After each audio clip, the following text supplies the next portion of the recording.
She was in the pain of childbirth while he was sleeping with his mistress. That same night, she left the divorce papers and vanished. Hi, my beautiful family. Welcome back to Mr. Peter Stories. Yesterday, I suffered a minor heart attack, and my beloved Binta has begged me to stop telling stories. I'm in tears as I say this. I can't find the words to express how much pain I feel being away from you. This channel, this family, it's my heart. I don't want to let go. Please, keep me in your prayers. But for now, my student, my little brother, Ben Peters, will carry this torch for me.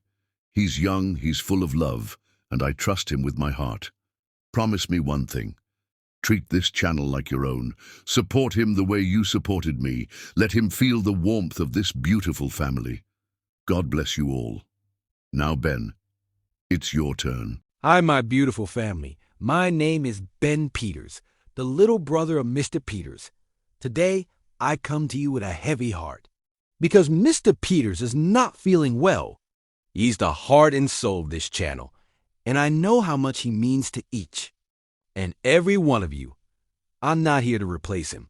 No one ever could. But I am here to carry his light, his love, and his passion for stories. For you, his beloved family. Please, don't walk away. Don't judge me too quickly. Just give me one chance. One single chance to show you that I carry the same fire, the same love, and the same spirit as my brother. I promise from the depth of my heart, I will give you my best, because you deserve nothing less. And until Mr. Peters returns stronger than ever, let me be your storyteller, your friend. Your brother. Stay with me. Believe in me. Let's keep this family together. Betrayal arrives without warning, like crystals shattering on marble. Evangeline Beaumont heard it the instant she stepped through the mahogany doors of her Beacon Hill mansion, designer heels clicking against Italian stone with military precision. 3 years of marriage, 6 years of building what she believed was love, and everything collapsed in a single heartbeat. She had returned early from Boston, excitement coursing through her veins. The news she carried landing the city's most prestigious charity gala contract, a $1 million event that would crown her the Northeast premier coordinator, now felt like bitter irony. She stood frozen at the grand staircase, listening to her husband's laughter, mingling with another woman's breathless sighs from their bedroom. Evangeline had learned resilience in Pittsburgh steel mills, raised by grandmother Cordelia after her parents' death. At 28, she had transformed Beaumont Affairs from a borrowed card table into a multi-million-dollar empire, coordinating presidential galas and celebrity weddings that made headlines. She was the woman who never let anyone see her sweat until now. So when she climbed those stairs with predatory silence, smartphone recording, heart hammering like war drums, she moved with calculated precision that had made her legendary in business circles. The bedroom door stood slightly ajar, as if Damien Ravencroft, her husband, her business partner, the man who had sworn before God and 300 guests to honor and cherish, her couldn't even be bothered to hide his betrayal properly. Through the crack, she saw them. Damien, salt and pepper hair disheveled, expensive suit jacket thrown carelessly across the anniversary chair she had chosen. And Vivian Delacroix, his secretary, a blonde woman 10 years younger who had always smiled too sweetly and complimented Evangeline's dresses with subtle condescension.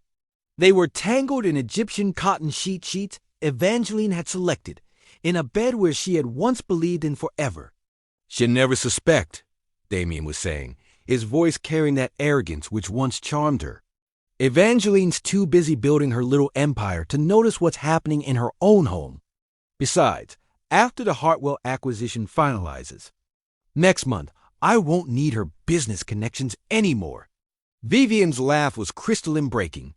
Poor little Evangeline. Does she know you're planning divorce the moment the deal closes? All that work building her precious company, and she doesn't realize you've been using her client list to secure your investments.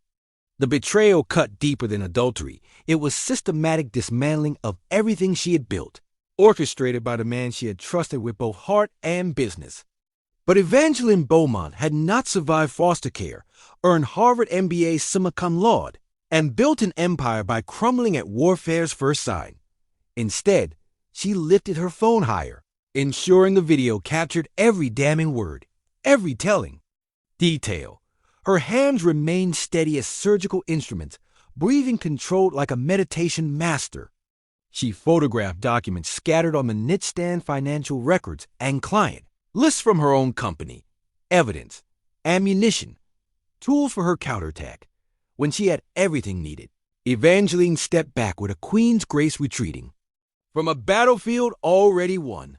In her walk-in closet, she packed with military efficiency, essential documents, grandmother's jewelry, her lucky pen from the first major contract, and 3 of her most powerful business suits. Everything else, the mansion, cars, the life they had built together, could burn for all she cared. She left her wedding ring on Damien's pillow with a single note written in elegant script. Checkmate. By 6 o'clock that evening, Evangeline stood in the Four Seasons Grand Ballroom, surveying her masterpiece.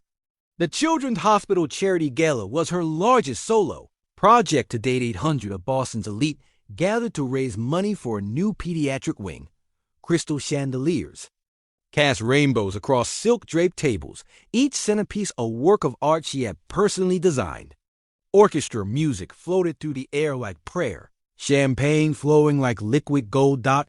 She moved through the crowd like a force of nature in midnight blue Valentino. Natural hair swept into an elegant updo showcasing diamond earrings grandmother had left her. Every conversation, handshake, smile was perfectly calculated. No one could see the storm raging beneath her composure. This was her kingdom, her domain where she reigned absolutely. Mrs. Ravencroft, the evening is absolutely magnificent, gushed Margaret Whitmore, one of Boston's most influential socialites. You've outdone yourself. Thank you, Evangeline replied with trademark grace, though the name felt like acid on her tongue. By tomorrow, she would legally reclaim her maiden name. Tonight, she would endure it one last time. Near the silent auction tables, where she was adjusting a Martha's Vineyard vacation package display, she first felt eyes on her. Not the usual admiring glances she was accustomed to. This was different. Deeper, more penetrating. She turned, and her world shifted on its axis. Maximilian Ashworth stood 20 feet away, champagne flute forgotten in his hand, piercing blue eyes fixed on her with intensity that made her breath catch. He was tall, easily 6'3", with dark hair silvered at temples and presence that commanded attention without demanding it. His tuxedo was perfectly tailored, but it was the intelligence in his eyes and subtle strength in his bearing that made him remarkable. She knew who he was, of course. Everyone in Boston's business circles knew Maximilian Ashworth, the philanthropist who had built his technology empire from nothing after his parents died in a plane crash when he was 19. Notoriously private, rarely attending social events, never photographed with the same woman twice. Forbes had named him one of America's most eligible bachelors 3 years running. Though he seemed utterly indifferent to the title, their eyes met across the ballroom, and something electric passed between them, recognition without introduction, understanding without explanation. He began moving toward her with purposeful strides, and Evangeline felt her heart rate quicken for the first time that day for reasons having nothing to do with betrayal. Evangeline Beaumont, he said when he reached her, his voice a warm baritone that seemed to resonate through her entire body. I've heard extraordinary things about your work. She noted that he used her maiden name, though she wasn't certain how he knew it. Mr. Ashworth, I wasn't aware you were attending tonight. I wasn't planning to, he admitted, eyes never leaving hers. But I heard the woman who organized this event was someone exceptional. I wanted to see for myself. There was something in his tone, in the way he looked at her, that suggested he saw more than just her professional reputation. It was as if he could see the battle she had fought today, the strength it had taken to stand here radiating confidence while her personal world crumbled. And what's your verdict? She asked, lifting her chin with the regal bearing that had made her legendary. A smile tugged at the corner of his mouth, not the practiced charm of a businessman, but something genuine and devastating. I think you're the strongest woman in this room, and you're fighting a war most people can't even see. The words hit her like lightning. How could this stranger see what she had worked so hard to hide? How could you look past the perfect facade? To the warrior beneath? I don't know what you mean, she replied, but her voice lacked its usual conviction. Don't you? He stepped closer, and she caught his scent cedar and bergamot with an undertone of something uniquely masculine. You've been checking your phone every 10 minutes, but not for work. Your smile hasn't reached your eyes all evening, despite this being your triumph. And there's a fire in you that suggests someone has seriously underestimated who they're dealing with. Evangeline stared at him, shocked by his perceptiveness. You don't know me, Mr. Ashworth. No, he agreed, his voice dropping to an intimate level that made her pulse race. But I recognize strength when I see it. And I have a feeling that whoever has tried to dim your light today is about to discover they've made a catastrophic mistake. For a moment, the ballroom faded away. There was only this man with his knowing eyes and his ability to see straight through to her soul. Evangeline felt something she hadn't experienced in years, the sensation of being truly seen, not just as the perfect event coordinator or the dutiful wife, but as the warrior she had always been. I should get back to my guests, she said finally, though she made no move to leave. Of course, he replied, but he didn't step back either. But Evangeline, when you're ready to stop fighting alone, you'll find I'm not going anywhere. The promise in his words sent shivers down her spine. As she walked away, she could feel his eyes following her. And for the first time since discovering Damien's betrayal, she felt something other than anger. She felt hope. Chapter 2. Unexpected Refuge. Mountain air filled Evangeline's lungs like salvation, crisp, pure, unmarked by Boston's lies. Standing on Grandmother Cordelia's wraparound porch, watching sunrise transform the white mountains into gold and amber, she discovered something missing for weeks: genuine peace. The cabin had been her sanctuary since childhood, where Cordelia taught her that strength came not from never falling, but from rising with more grace each time. Built from hand-hewn logs in 1952, it was modest compared to the Beacon Hill Mansion 2. Bedrooms, one bathroom, a kitchen eternally scented with cinnamon and hope, but it possessed what Damien's house never had: soul. Evangeline wrapped her hands around Cordelia's favorite mug, filled with coffee strong enough to wake the dead, and allowed herself the luxury of planning her next move. 3 days had passed since the gala, since she'd walked away from her marriage with dignity intact and evidence secured. Her lawyers were already in motion, bank accounts protected, business assets separated from Damien's with surgical precision. She had learned long ago that survival required preparation, and she had been preparing for this war since the moment she heard Vivian's laugh, echoing through her bedroom. Her phone buzzed relentlessly with Damien's calls, each voicemail more desperate. First came rage. You think you can just vanish? I created you, Evangeline. Without me, you're nothing. Then bargaining. It was meaningless, baby. Vivian is irrelevant. We can repair this. Finally, threats. You have no concept of what you're facing. I'll obliterate everything you've built. She deleted each message without listening to the end. Damien Ravencroft had taught her many things during their marriage, but the most valuable lesson was this: a man who would betray you once would do it again, and the only defense was complete severance. The sound of an axe biting into wood shattered the morning quiet. Evangeline frowned, setting down her coffee. The nearest neighbor was supposed to be miles away, according to the property records. She grabbed Grandmother's old hunting jacket and stepped outside, following the rhythmic thud of metal against timber.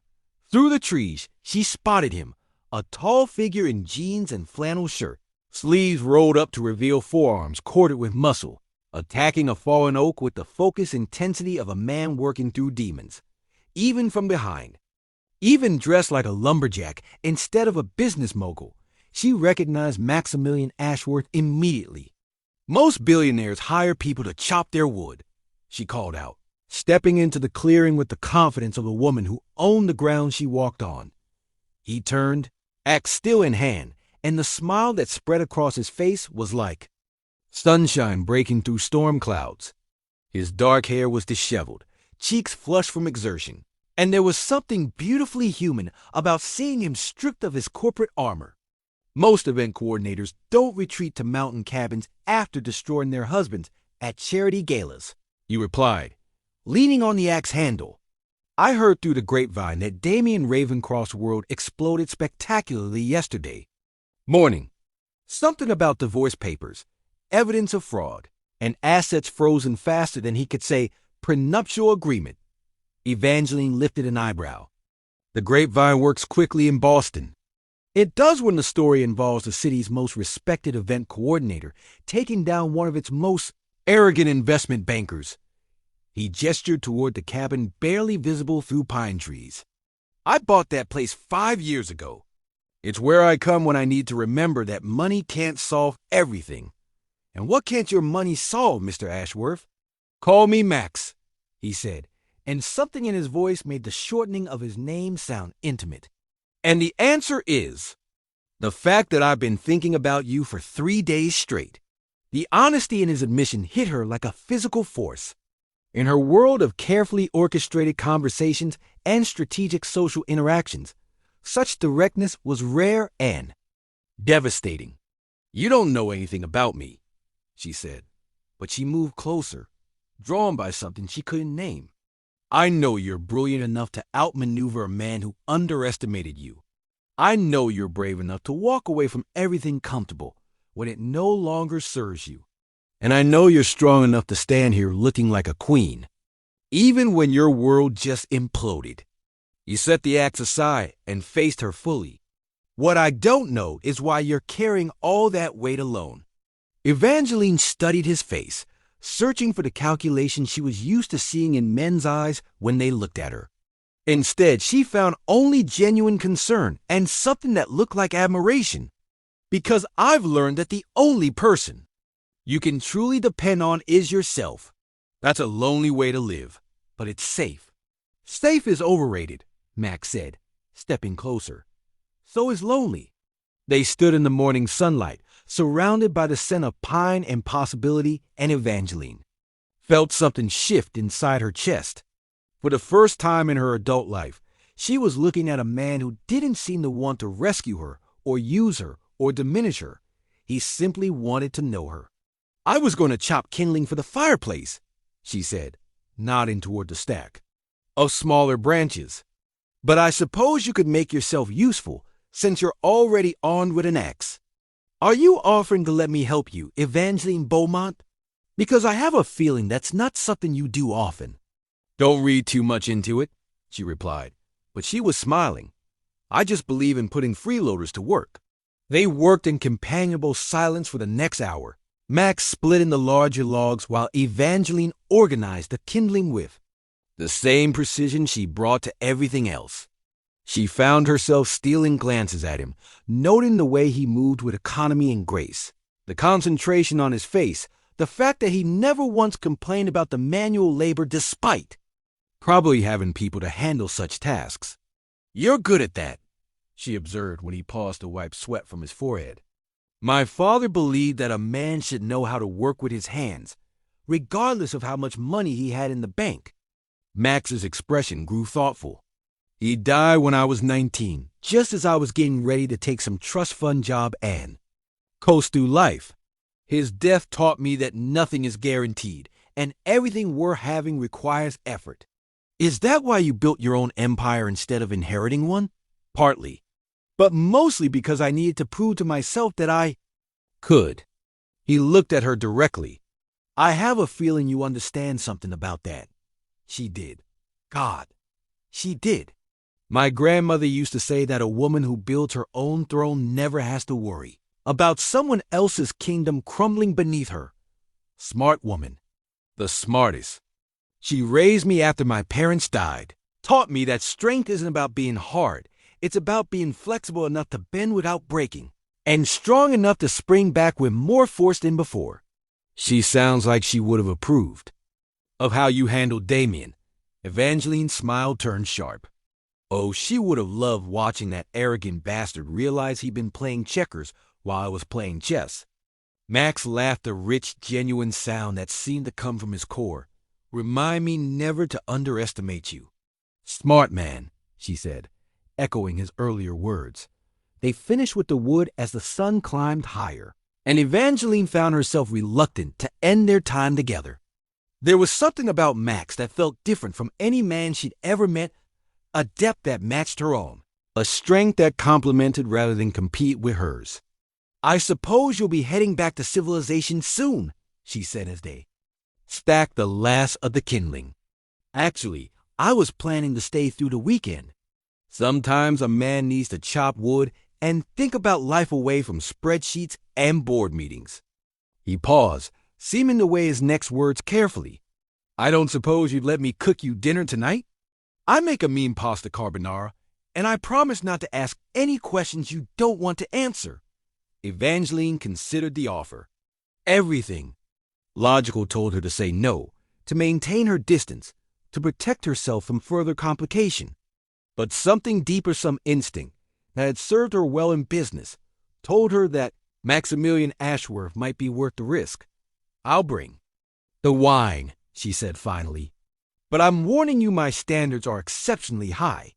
I wouldn't expect anything less from you, he replied, and the warmth in his voice wrapped around her like a promised dot as she walked back to her cabin. Evangeline realized that for the first time in months, she was genuinely looking forward to the evening ahead. Damien and his betrayal felt like something from another lifetime, a darkness that couldn't touch the light beginning to dawn on her horizon. She had come to the mountains to heal, but perhaps, just perhaps, she had found something even better. She had found a man who saw her strength and wasn't threatened by it. She had found an equal.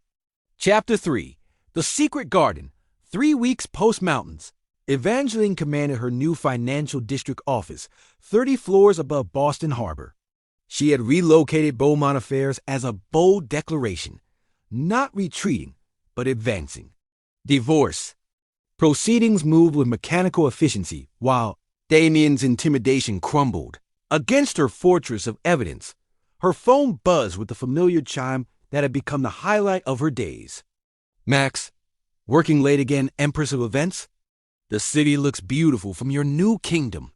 Evangeline turned toward the floor-to-ceiling windows, scanning the building across the street until she spotted a figure silhouetted against lit windows. 40 floors up.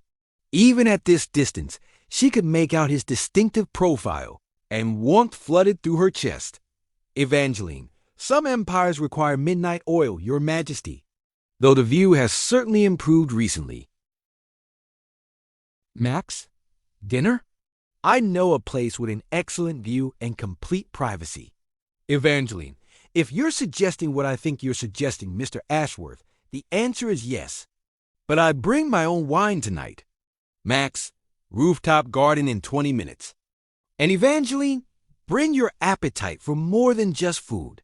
The message sent heat racing through her veins. Over the past 3 weeks, they had developed a ritual that felt both natural and revolutionary. Evening conversations that started as business discussions and evolved into something far more intimate. Lunches that lasted 3 hours. Phone calls that stretched until dawn. And beneath it all, a simmering attraction that grew stronger with each encounter. Evangeline had never been a woman who let personal relationships interfere with business, but Max challenged every rule she had made.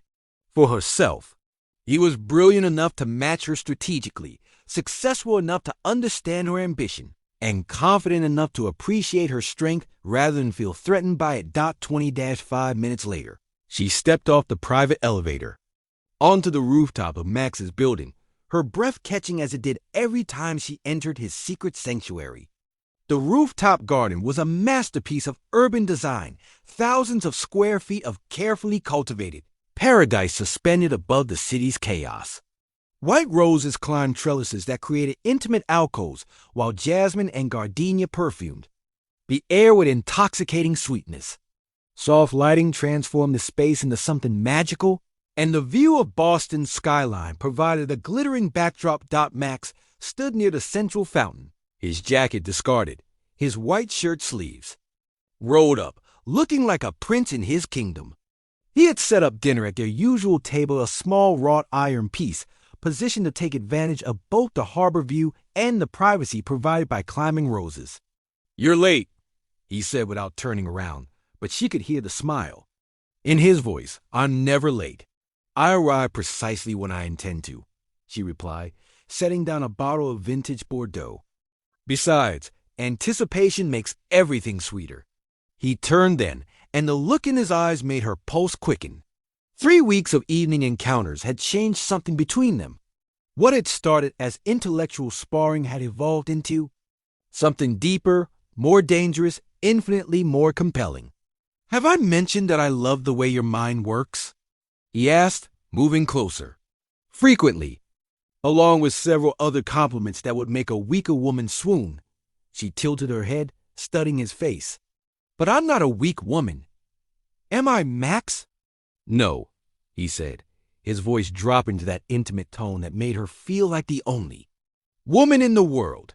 "You're the strongest person I've ever met, and somehow, impossibly, you make me stronger too." They had fallen into this dance over the past week, circling each other like two predators recognizing a worthy opponent, neither willing to make the first move that would shift their relationship from professional fascination to personal obsession. "Your pasta carbonara awaits," he said, gesturing toward the table. "Though I have to warn you, I may have gotten distracted thinking about you and added extra everything." "Confidence becomes you," she replied, allowing him to seat her. "Though I reserve judgment until I taste it." The meal was perfect, rich, complex, satisfying in ways that had nothing to do with food. They talked about everything and nothing. Her plans to expand Beaumont affairs internationally, his latest philanthropic venture funding technology education. In underserved communities, their shared love of old movies and Italian wine. Their mutual disdain for people who confuse wealth with worth. "I have a confession," Max said as they finished the main course. "I've been investigating you." Evangeline's fork paused halfway to her mouth. "Oh? Nothing invasive," he said quickly. "Just research, the kind you do before making a major business investment." "And what did your research reveal?" "That Evangeline Beaumont graduated summa cum laude from Harvard Business School, started her company with a $5,000 loan and a dream, has never missed a deadline or disappointed a client in 8 years of business, volunteers at 3 different charities, sends money to her grandmother's old church every month, and has never not once used her beauty or her charm to get ahead professionally." She studied his face, looking for signs of calculation or manipulation. Instead, she found only admiration and something that looked suspiciously like awe. "Thorough research," she said finally. "I told you, I never make important decisions without complete information." "And what decision are you making about me, Mr. Ashworth?" He leaned back in his chair, his blue eyes reflecting the garden lights. "That you're the most dangerous woman I've ever met." "Dangerous how?" "Because you make me want things I've never wanted before. Because you challenge every assumption I've made about what I need in my life. Because when I'm with you, I forget about everything else, my company, my responsibilities, my carefully planned future." He paused, his voice growing softer. "Because I think I'm falling in love with you, and that terrifies me." The admission hung between them like a challenge. Evangeline felt her heart rate accelerate, felt the walls she had carefully constructed around her emotions begin to crack. This was dangerous territory, the kind that led to vulnerability, to dependence, to the sort of pain she had just escaped. But looking at Max, seeing the honesty in his eyes, the way he waited for her response without trying to influence it, she realized that perhaps some risks were worth taking. "I build my own throne," she said quietly, repeating her earlier statement. "I always have. I always will. I don't need rescuing. I don't need protecting.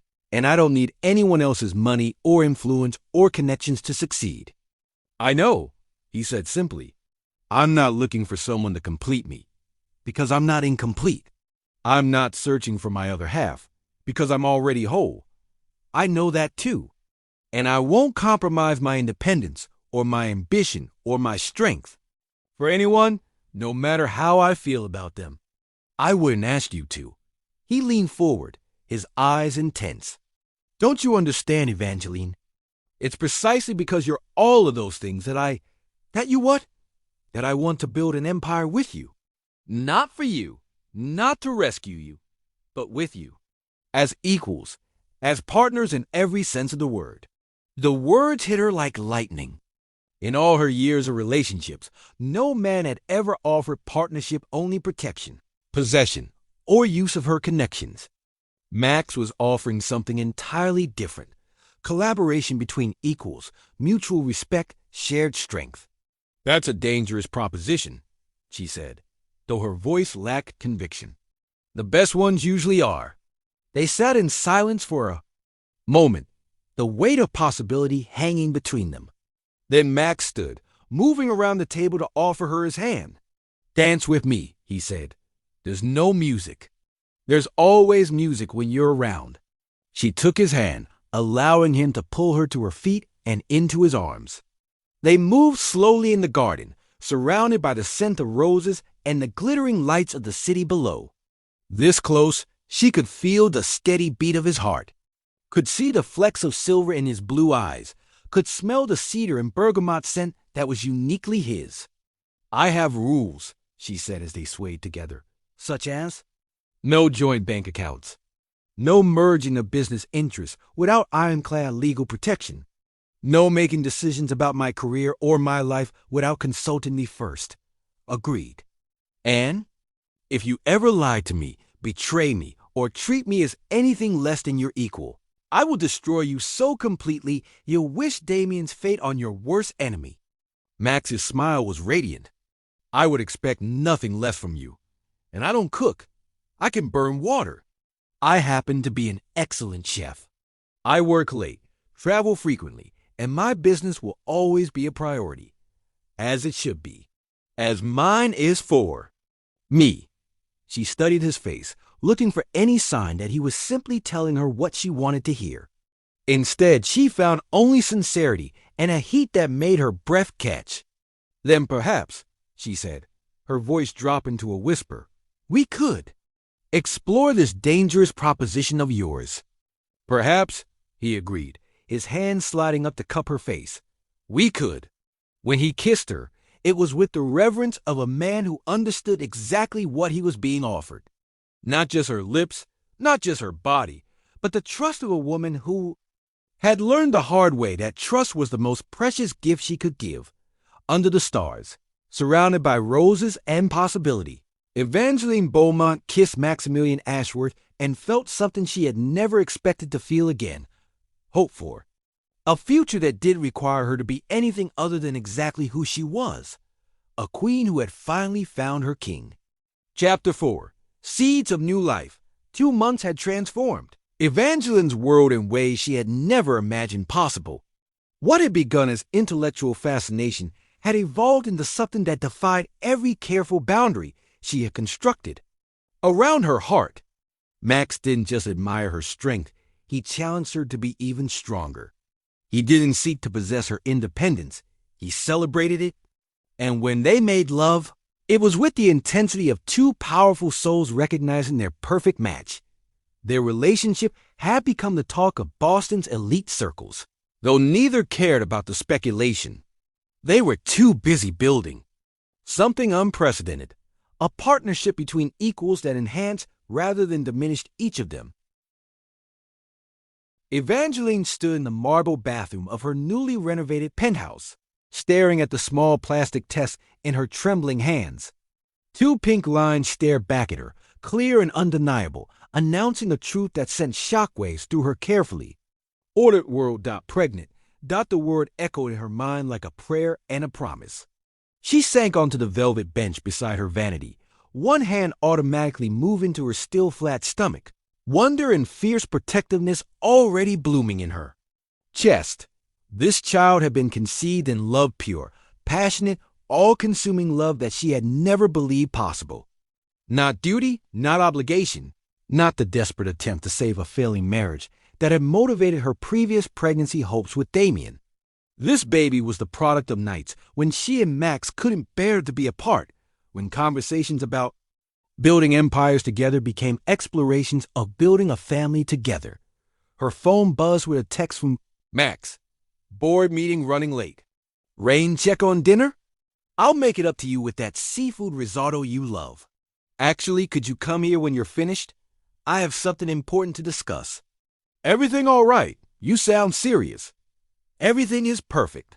Better than perfect. Just ... come soon. She spent the next hour pacing her penthouse, rehearsing different ways to share the news. With Damien, she had planned elaborate reveals for pregnancies that never came, each negative test another crack in their foundation. But this felt different, sacred, powerful, life-changing in the most beautiful way possible. When Max arrived at 8:30, he found her curled on the sofa in silk pajamas, her hair loose around her shoulders, looking both vulnerable and radiant. In the soft lamplight, "You're glowing," he said, setting down his briefcase and moving to join her. Even more than usual, which shouldn't be physically possible. "Max," she began, then stopped, suddenly nervous. "We need to talk." His expression grew concerned as he sat beside her, taking her hands in his. "Whatever it is, we'll handle it together. You know that, right?" The certainty in his voice, the unwavering support, made her heart swell with love so fierce it almost took her breath away. "I'm pregnant," she said simply. The words hung in the air between them for a heartbeat, then two. Max's face went through a series of expression shock, wonder, something that looked like pure joy before settling into a smile so radiant it could have powered the city below. "Pregnant," he repeated, as if testing the word. We single quotes read ... There's a baby?" "There's a baby," she confirmed, watching his face carefully. "Our baby." Max's hands moved to frame her face with the gentleness of a man handling the most precious thing in the world. "How do you feel about it?" "I know we never specifically discussed." "I feel powerful," she interrupted, surprising them both with the admission. "I feel like my body is doing this incredible thing, creating life from love. I feel protective and excited and terrified and absolutely certain that this is right." "Good," he said, his voice rough with emotion, "because I feel like you just told me we're going to create the most beautiful, brilliant, strong-willed child the world has ever seen. Our child will rule the world," she said with mock seriousness. "Our child will save the world," he corrected, pulling her into his arms. "Just like their mother is saving mine." They held each other in the soft light of her living room, both overwhelmed by the magnitude of what was happening. Evangeline had never felt more complete, more purposeful, more certain that she was exactly where she was meant to be. "We should celebrate," Max murmured against her hair. "Champagne, no? Wait. Sparkling cider. The best restaurants in the city. A weekend in Paris." "We should," she agreed, tilting her head to look at him. "But right now, I just want to be here with you, thinking about our future." They spent the evening planning, dreaming, talking about everything from nursery designs to college funds to the kind of parents they wanted to be. Max shared stories about his own childhood, the lessons his father had taught him about honor and responsibility, while Evangeline talked about Cordelia's wisdom and the importance of raising a child who understood that strength came from character, not circumstances. "They'll have your eyes," Max said, his hand resting on her stomach with reverent tenderness. "Your stubborn streak," she countered. "Your brilliance. Your kindness. Your unshakable moral compass. Your ability to see the best in people."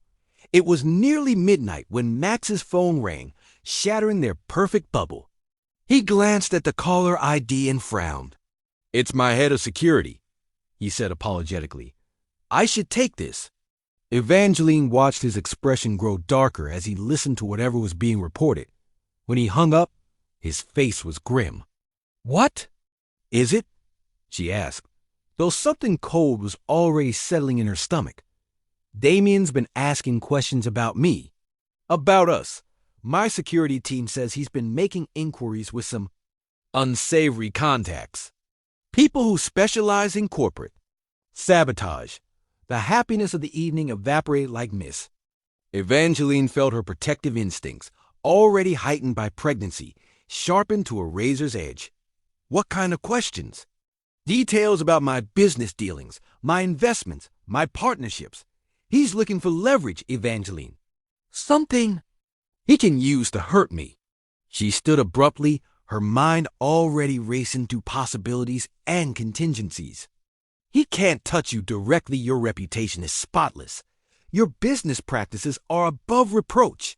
But if he could find something, anything, to damage your companies, he could cost me billions. More importantly, he could destroy the foundations I've built, the charities I fund, the people who depend on those organizations." Evangeline began pacing, her strategic mind fully engaged. "This is about me. He's trying to hurt you to get to me, to prove that being with me comes at too high a cost." "Evangeline, no," she said firmly, turning to face him. "You don't understand how vicious Damien can be when he feels humiliated. He's not just angry about the divorce. He's furious that I outmaneuvered him, that I left him looking like a fool in front of Boston society. And now he sees you as the ultimate prize I chose over him." Max rose, moving to her with the calm confidence that had first attracted her. "Let him come. I've built my empire to withstand attacks from men far more powerful than Damien Ravencroft. You don't know him like I do," she said, fear making her voice sharp. "He's not just ruthless, he's petty. He'll go after everything you care about, everyone you protect. Your employees, your charitable causes, your reputation. He'll burn it all down just to watch you suffer. Then we'll fight him together." No. The word came out harder than she intended. "I won't let you risk everything you've built because of me. I won't be responsible for destroying your life's work." Max's eyes narrowed. "What are you saying?" Before she could answer, her phone buzzed with an unknown number. Against her better judgment, she answered. "Hello, darling." Damien's voice slithered through the speaker, smooth as silk and twice as deadly. "I hope I'm not interrupting anything important." Evangeline's blood turned to ice. "What do you want, Damien?" "Have a conversation about your future and your boyfriends. You see, I've discovered some very interesting information about Mr. Ashworth's business practices. Things that, if they became public, might cause some complications for his various enterprises. You're bluffing." "Am I?" "Did you know that 3 of his largest contracts were secured through his relationship with Senator Morrison? The same Senator Morrison who's currently under investigation for corruption. Or that his charitable foundation has been routing money through organizations with very questionable tax statuses." Max reached for the phone, but Evangeline held up a hand to stop him. She knew Damien well enough to recognize when he was holding real ammunition versus when he was fishing. "What do you want?" she repeated. "Simple. End your little romance. Come back to me where you belong, and I'll forget all about Mr. Ashworth's legal vulnerabilities. Continue with this foolishness, and I'll make sure his empire crumbles just like ours did. I'd rather die than come back. To you, that's your choice, darling. But ask yourself this. How will you feel when your selfishness destroys an innocent man? How will you live with yourself when thousands of people lose their jobs because you couldn't give up your little midlife crisis?" The line went dead, leaving Evangeline staring at the phone with growing horror. She knew Damien well enough to recognize when he was serious, and the cold satisfaction his voice told her he believed he held winning cards. "What can he actually do?" she asked Max, who had been listening to her side of the conversation with growing fury. "If he has evidence of impropriety, even circumstantial evidence, he could tie up my assets in investigations for years. He could destroy contracts, ruin business relationships, Force me to spend millions in legal fees defending against accusations that might be completely fabricated. And the people who depend on your foundation would suffer while I fought to clear my name. Evangeline sank onto the sofa, one hand protectively covering her stomach. The choice before her was impossible. Protect the man she loved and their unborn child by sacrificing his life's work, or fight and risk destroying everything he had built to help others. There has to be another way, she whispered. Max knelt before her, taking her hands in his. We'll find one. I promise you, Evangeline, we'll find a way to protect everyone you, our baby, my companies, everyone who depends on them. But even as he spoke the words, Evangeline's mind was already working through the brutal mathematics of the situation. Damien held the power to destroy not just Max, but thousands of innocent people who benefited from his work. And she was the only one who could stop him. The question was, what was she willing to sacrifice to protect the people she loved? Chapter 5. The Ultimate Sacrifice. For 3 days, Evangeline operated from a command center of her own creation. Her penthouse became mission control. Legal documents spread across her dining table. Investigators' reports covering her coffee table, laptop perpetually open to financial records and business contracts. She was fighting the most crucial battle of her life and losing.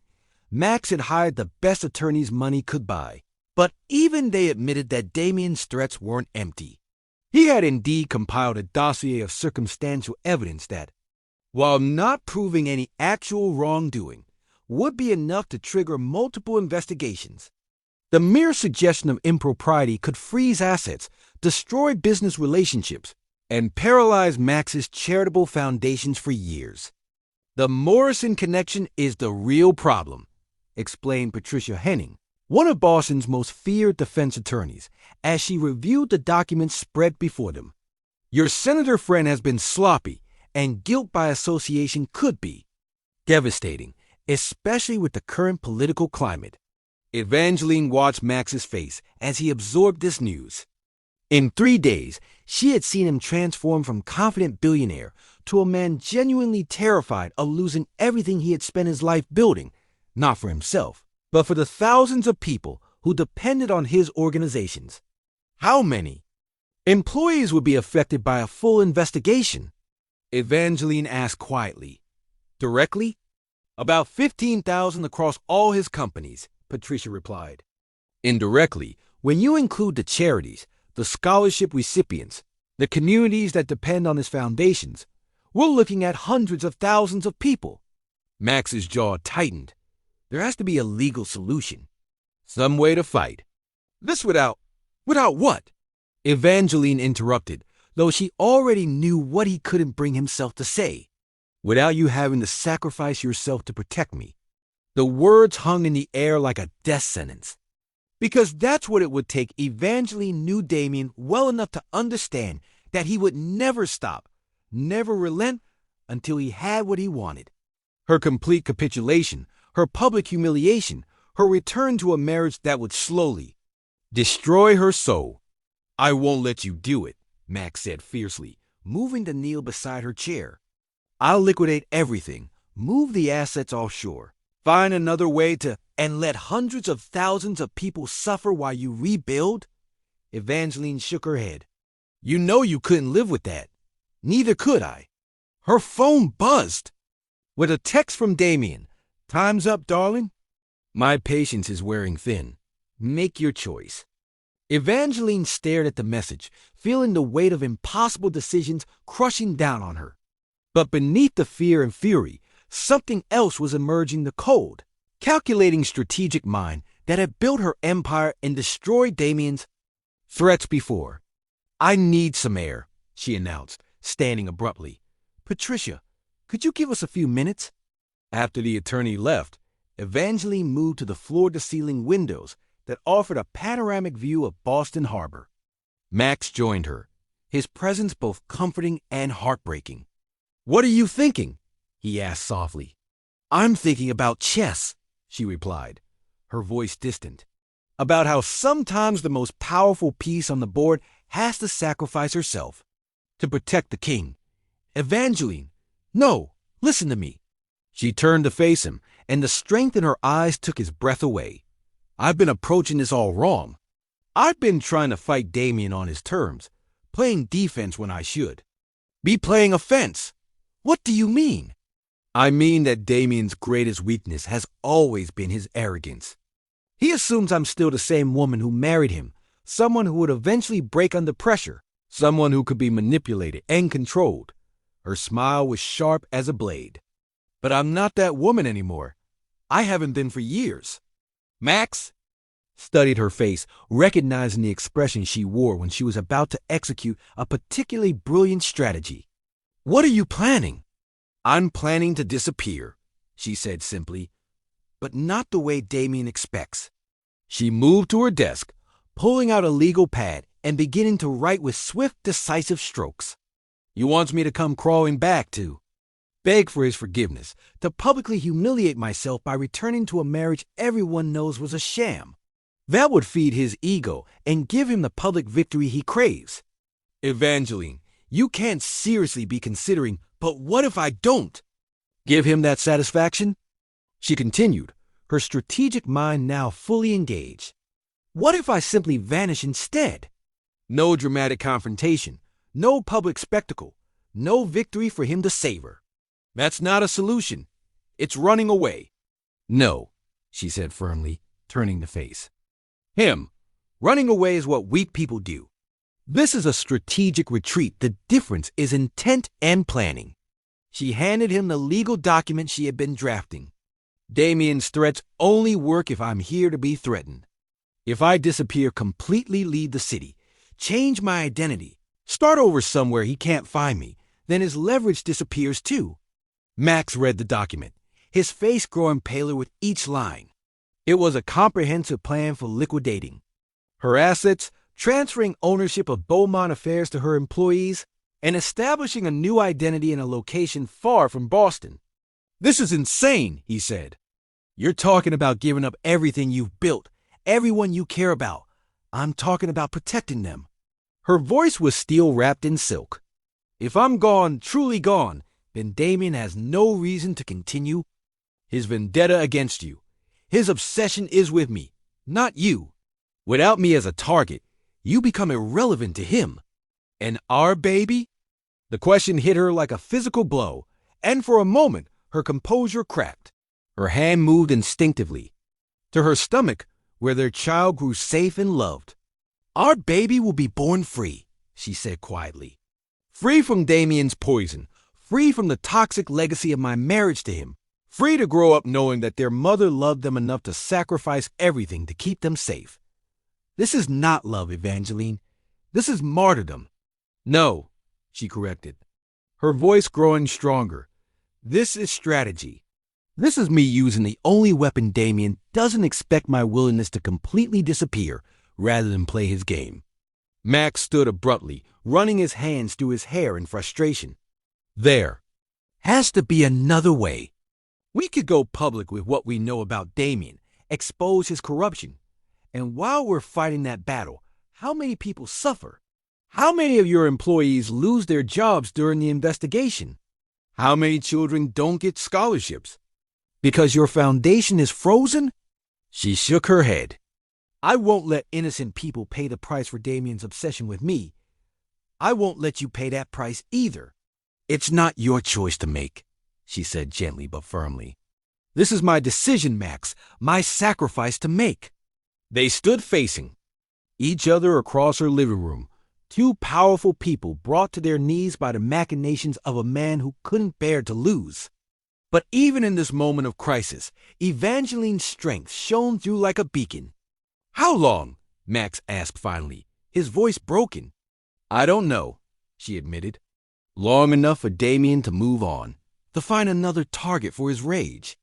Long enough for our child to be born safely. Long enough for you to secure your assets and protect your people. And after that, then we'll see. Maybe Damien will self-destruct the way men like him always do. Maybe we'll find evidence that destroys him instead of us. Maybe. Her voice trailed off, Because they both knew maybe wasn't enough to build a future on. Max moved to her, pulling her into his arms with desperate intensity. "I love you," he said against her hair. "I love you more than my companies, more than my money, more than anything I've ever built. Let me choose you over all of it." "I love you too," she whispered, memorizing the feel of his arms around her, the sound of his heartbeat against her ear. "That's exactly why I can't let you." They held each other as the sun set over Boston Harbor, both knowing that this might be their last night together for years to come. When they made love, it was with the desperate passion of lovers about to be separated by war, every touch a promise, every kiss a vow. The next morning, Evangeline woke before dawn and began executing her plan with military precision. Bank accounts were emptied, documents were destroyed, new identities were established through contacts she had cultivated during her years in event planning.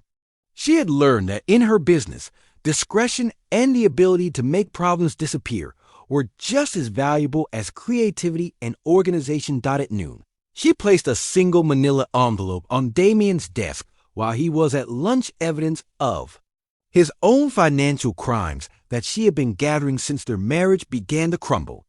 It was insurance, a guarantee that if he ever tried to find her or harm Max, she would destroy him completely. The note inside was brief. Checkmate. Stay away from Maximilian Ashworth, and I stay away from the sec. Try to find me, and I'll make sure you lose everything you have left. E. At 2:00, she left a longer letter for Max on their table in the rooftop garden, along with her grandmother's ring and a single white rose. "My dearest Max, by the time you read this, I'll be gone. Please don't try to find me. Not yet. Give me time to build a safe place for our child, a life free from Damien's poison. I'm not running from you. I'm running to a future where our baby can grow up whole and happy and free. Someday, when it's safe, I'll find my way back to you. I promise. Until then, know that every sunset I watch will remind me of the evenings in your garden. Every rose I see will carry the memory of your love. Every day I carry our child will be a celebration of what we created together. You made me believe in love again. You showed me what it means to be truly valued, truly seen, truly cherished. No matter how long we're apart, that will never change. Build your empire, protect your people, and trust that somewhere in this world I'm doing the same. Trust that our love is strong enough to survive this separation, strong enough to bring us back together when the time is right. I love you beyond words, beyond time, beyond anything Damien Ravencroft could ever understand or destroy. Forever yours, Evangeline P.S. Our child will know their father's name, will know they come from love, will know they are wanted and cherished even if we can't be together yet. I promise you that." At 3:00, she climbed into a nondescript sedan and drove away from Boston, away from everything she had built, away from the man she loved more than life itself. But she wasn't broken. She wasn't defeated. She was Evangeline Beaumont, and she had just executed the most strategic retreat in the history of love and war. Now came the hardest part, rebuilding from nothing and trusting that love would find a way. Chapter 6, Ocean of Tears. 3 years, 2 months, 17 days. Evangeline counted each sunset since Boston, watching the sun vanish into the Pacific from her Moonrise Bay cottage porch. The small coastal town had become her refuge, a place to rebuild both life and soul. Flour dusted her apron as she prepared Aurelius's birthday cake, watching her 3-year-old chase seagulls beyond their window. He was extraordinary long limbs and boundless energy, Max's piercing blue eyes and her stubborn determination. His laughter could mend any heartbreak. "Mama!" Aurelius burst through the screen door, his dark curls wind-tossed and his cheeks flushed with excitement. "The big waves are here. Can we go swimming?" "After your party, my love," she said, kneeling to his level and smoothing his hair. "Remember, Mrs. Chun is bringing her famous chocolate chip cookies, and Sam's mama is coming with her blueberry pie." Aurelius nodded solemnly, though his eyes still danced with anticipation.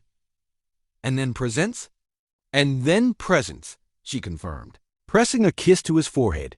The past 3 years had transformed her in ways she never could have imagined. Elena Vasquez, her new identity, carefully crafted and legally sound, had arrived in Moonrise. Faye pregnant, alone, and determined to build something beautiful from the ashes of her old life. She had used her event planning skills to start a small but thriving business, coordinating weddings and local festivals, earning enough to buy the cottage and establish a comfortable life for herself and Aurelius. But more than financial stability, she had found something she had never experienced before: community. The residents of Moonrise Bay had embraced her without question, never prying into her past, simply accepting her as one of their own. She had become the woman they called when their children needed tutoring, when fundraising events required, organizing, when anyone needed someone reliable and kind. "You're thinking about him again," observed Isabella Chen, her closest friend and neighbor, as she arrived with a platter of cookies and knowing eyes. "I think about him every day," Evangeline admitted, not bothering to deny it. Isabella was one of the few people who knew there was more to Elena's story than she shared publicly. "Any word from your investigators?" Evangeline shook her head. "Damien's still in Boston, still making noise about his business ventures, but he seems to have moved on from his obsession with finding me." Max ... double quote. She paused, her throat tightening. "Max is thriving. His companies are stronger than ever. His charitable work has expanded globally, and he's been nominated for humanitarian awards 3 times in the past year. But I can see it in the photos, the way he carries himself in interviews. He's successful, but he's not happy.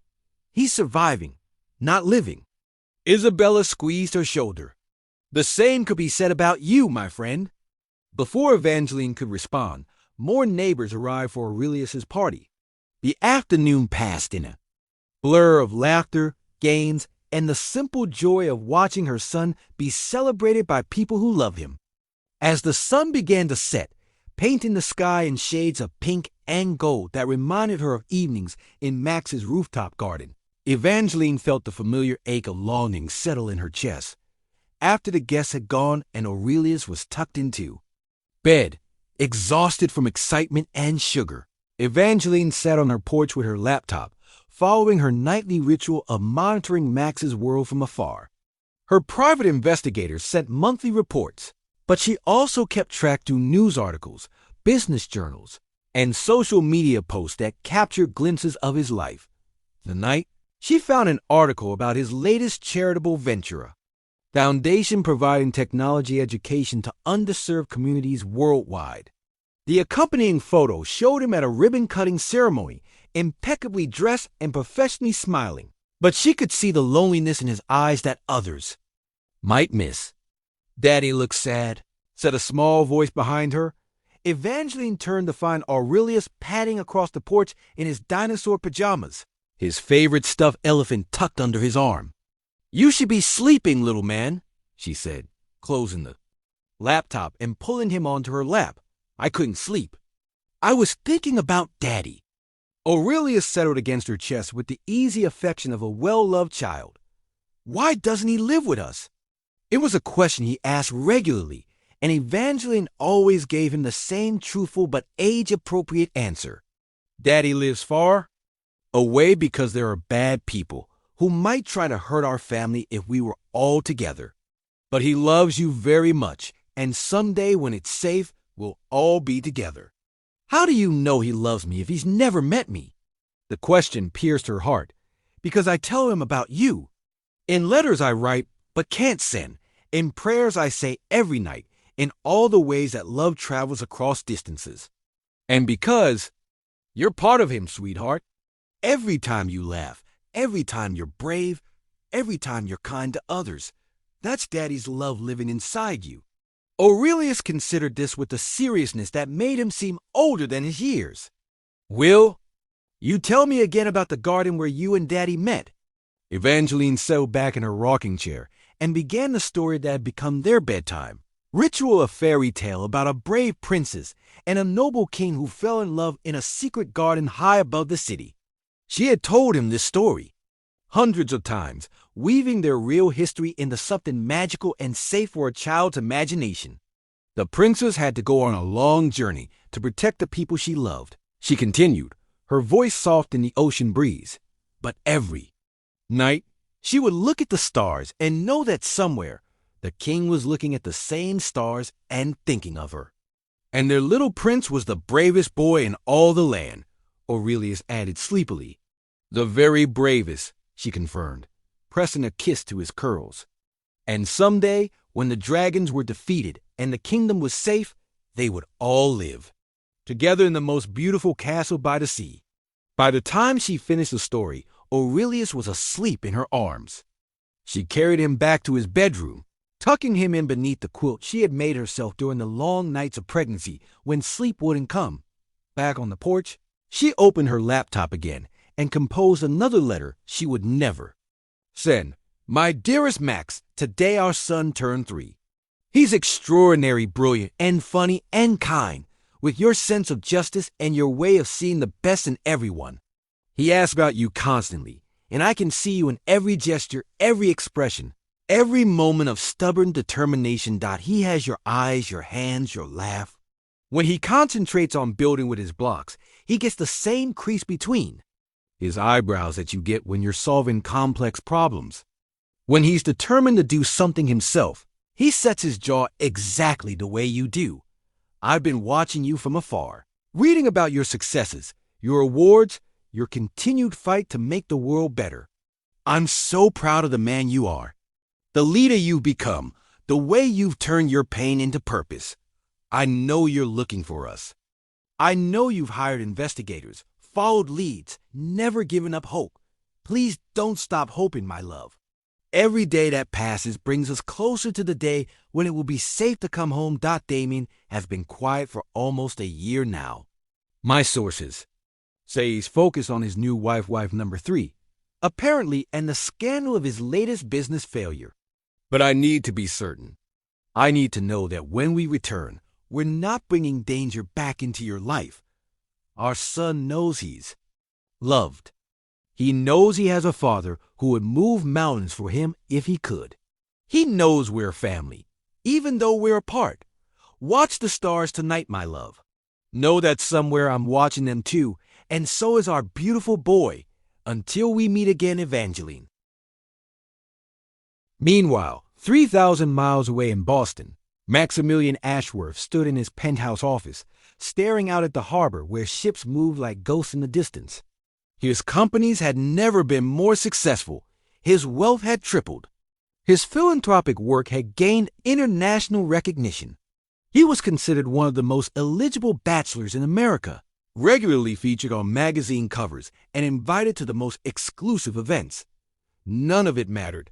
Every success felt hollow without Evangeline to share it with. Every achievement rang empty without her proud smile, her strategic insights, her fierce partnership. He had tried dating, tried to move on, tried to convince himself that what they'd had was a beautiful memory that belonged in the past. But every woman paled in comparison to the memory of Evangeline Beaumont. Every conversation felt superficial after experiencing the depth of connection they had shared. Every sunset reminded him of evenings in his rooftop garden where he had discovered what it meant to love someone completely. Sir? His assistants. Voice came through the intercom. The investigators from Secure Solutions are here with their monthly report. Send them in, Max replied, though he already knew what they would tell him. 3 years of searching had yielded nothing but dead ends and false leads.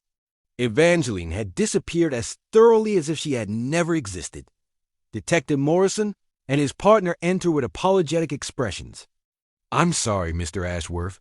We followed every lead from the facial recognition software, tracked every financial transaction, investigated every birth record for the past 18 months.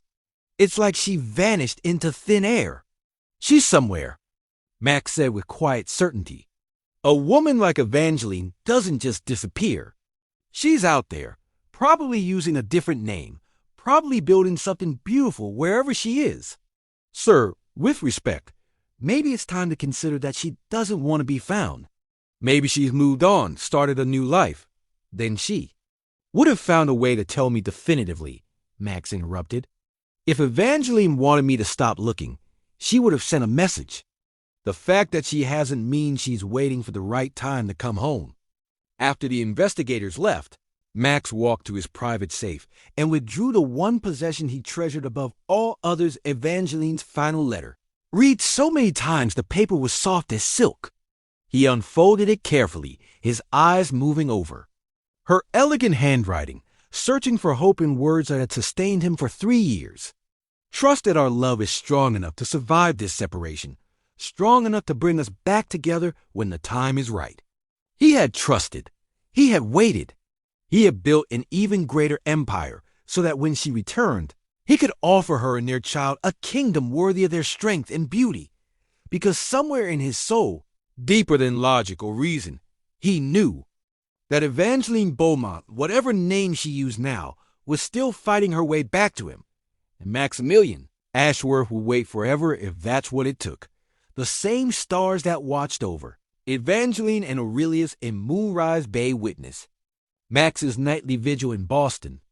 Two pieces of the same heart, separated by distance, but connected by love that neither time nor circumstance could diminish. Soon, fate would begin weaving the threads that would bring them back together. Very soon. Chapter 7. Small Miracles. The letter arrived Tuesday morning in March, delivered casually among utility bills and grocery circulars. But the letterhead froze her blood. Ashworth Foundation, Children's Education, Initiative. Trembling hands read each word like lightning strikes. Dear Ms. Vasquez, we are pleased to inform you that the Ashworth Foundation has selected the Moonrise Bay Children's Center as a recipient of our annual education grant. As part of this initiative, we would like to sponsor a community celebration to highlight the importance of early childhood education. We understand you are the premier event coordinator in the area and would like to discuss hiring your services for this event. The celebration would take place in 6 weeks, with an anticipated attendance of 500 to 600 community members and special guests. Please contact our West Coast representative at your earliest convenience to discuss details and compensation. Sincerely, Margaret, Foster Director of Community Outreach, Ashworth Foundation. Evangeline sank into her kitchen chair, the letter fluttering from her nerveless fingers. After 3 years of careful invisibility, fate had found her with the precision of a guided missile.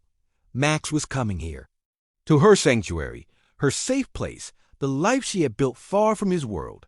"Mama, you look scary," observed Aurelius from his position at the kitchen table, where he was creating architectural masterpieces with his breakfast cereal. "Just surprised, baby," she managed, forcing her voice to remain calm. Mama got some unexpected news about work, but her mind was racing through possibilities and implications. This couldn't be coincidence. Max owned one of the most sophisticated intelligence networks in the corporate world. If he had found her, it was because he had never stopped looking. The question was, what did she do now? Her first instinct was to run again, to pack up Aurelius and disappear to another town, another coast, another life. But the thought of uprooting their son from the only home he had known, of abandoning the community that had embraced him, of spending another 3 years in exile, made her stomach clench with revulsion. She was tired of running, tired of hiding, tired of denying her son, his father, and herself the love that had sustained her through the darkest nights of the past 3 years. More importantly, she was stronger now. The woman who had fled Boston in fear and desperation had evolved into someone harder, wiser, more confident in her own power. Elena Vasquez had learned to fight differently than Evangeline Beaumont ever had, not with corporate strategies and legal maneuvers, but with community support, local connections, and the fierce protection of a mother defending her child. Over the next week, she made discreet inquiries about the Foundation's activities. What she discovered both surprised and touched her. Max had expanded his charitable work exponentially since her departure, focusing particularly on children's education and support for single mothers. Every program seemed designed to help people like her women who had lost everything and needed to rebuild from nothing. "He's still thinking about me," she whispered to Isabella as they watched their children play on the beach one afternoon. "Even after all this time, he's still trying to save me." "Or maybe," Isabella suggested gently, "he's trying to save himself by saving others like you." The truth of that observation hit her like a physical blow. Max wasn't just running a charity, was running a mission of love, channeling his grief into helping women and children who reminded him of what he had lost. 2 weeks before the event, Evangeline made her decision. She would take the job, she would coordinate the celebration, and she would face whatever consequences came from seeing Max again, but she would do it on her own terms. As the woman she had become rather than the one she had been, the Moonrise Bay Community Center had never looked more beautiful. Evangeline had spent 2 weeks transforming the modest building into something magical, using every skill she had developed during her years as Boston's premier event coordinator. Local flowers adorned every table, string lights created a warm ambience, and children's artwork covered the walls in a celebration of creativity and hope.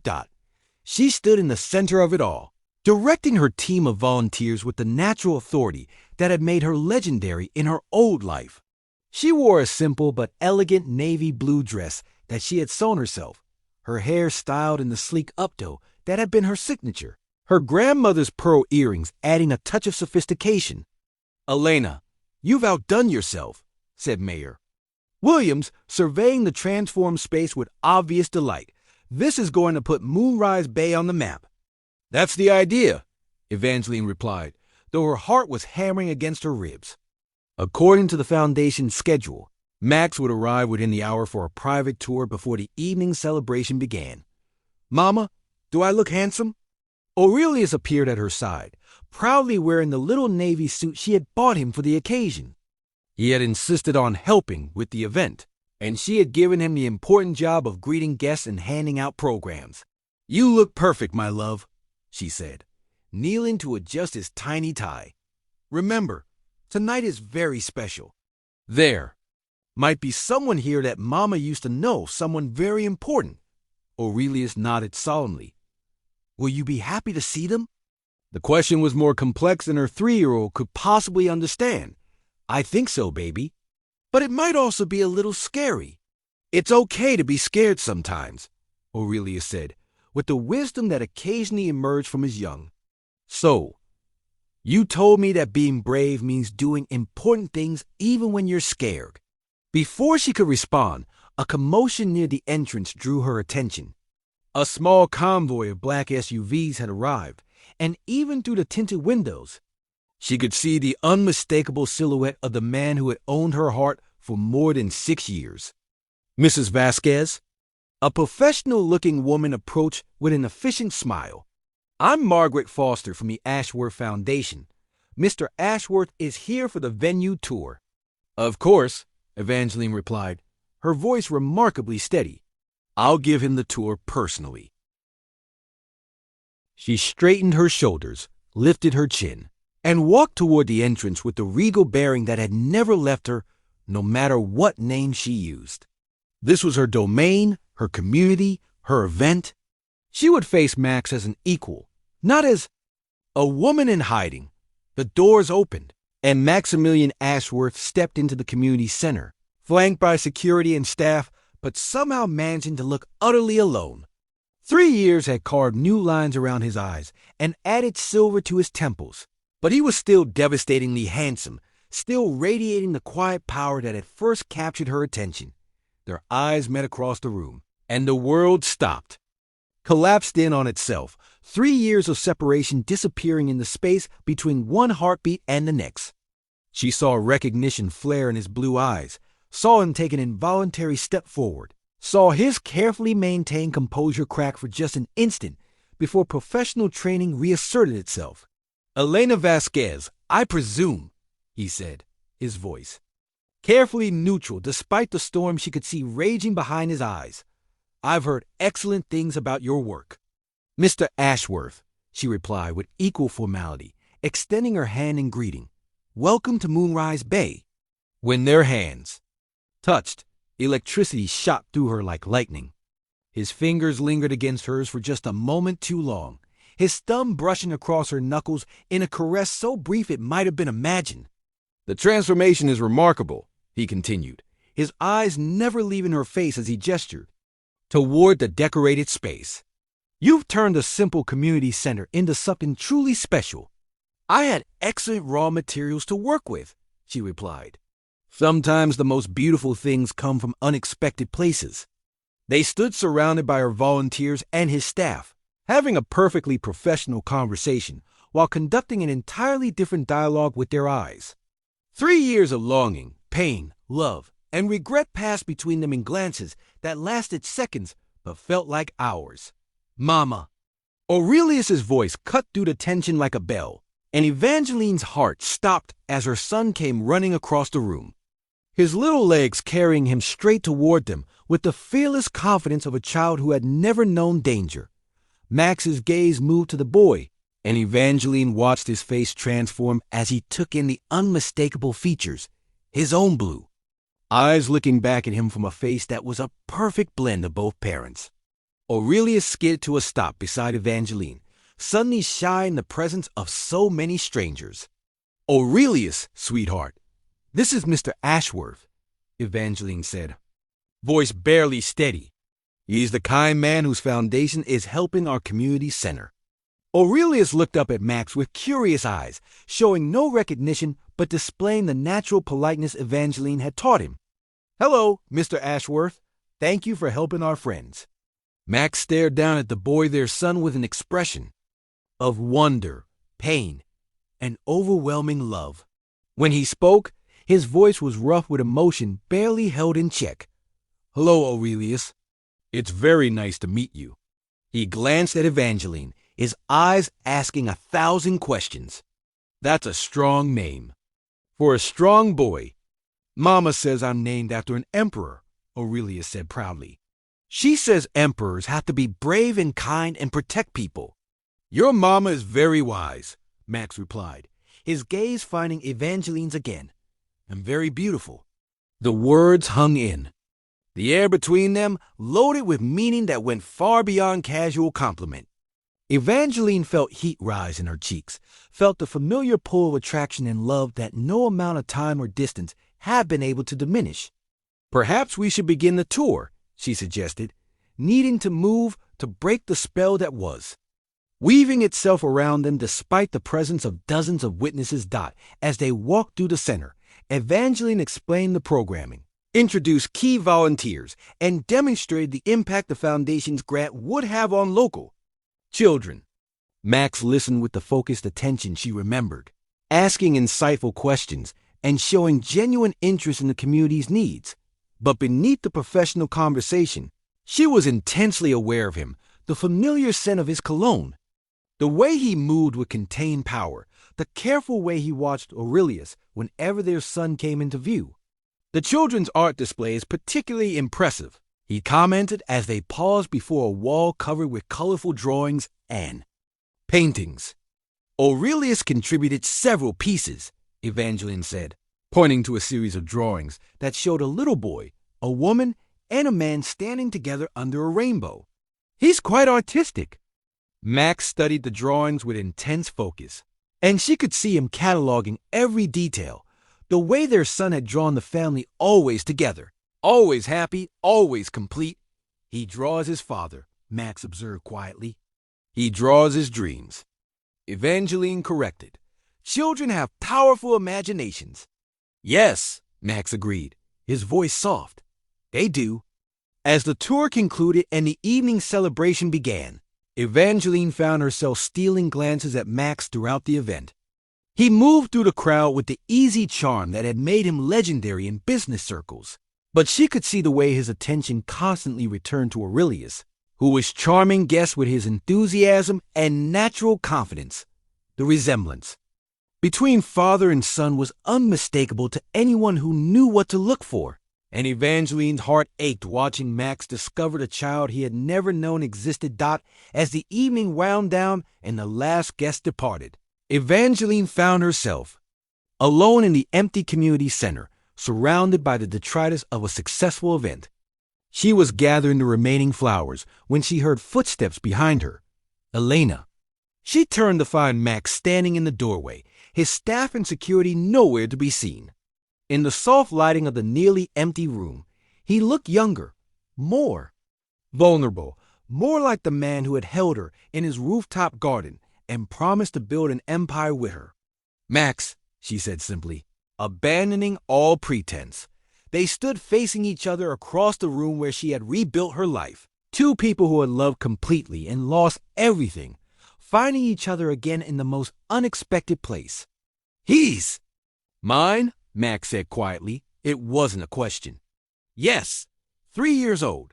3 years and 2 weeks. You named him Aurelius." "Golden one," she confirmed. "Because he was conceived in the most golden moment of my life." Max closed his eyes, pain and joy warring across his features. When he opened them again, they were bright with unshed tears. "Why didn't you tell me? Why didn't you let me know I had a son?" "Because," Evangeline said, her own voice breaking, "I was protecting him, protecting you, protecting all of us from a man who would have used our child as a weapon. And now?" She looked around the community center at the evidence of the life she had built, the people who had accepted her, the strength she had found in starting over. "Now," she said, "I'm ready to stop running."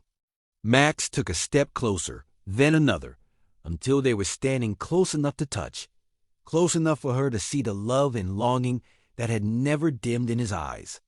"I never stopped looking for you," he said, "not for a single day." "I know," she whispered. "I never stopped hoping you'd find me." "Come home, Evangeline, both of you. Come home with me." The words were everything she had dreamed of hearing for 3 years, and everything she was still afraid to trust. "It's not that simple, Max. There are things you don't understand, complications."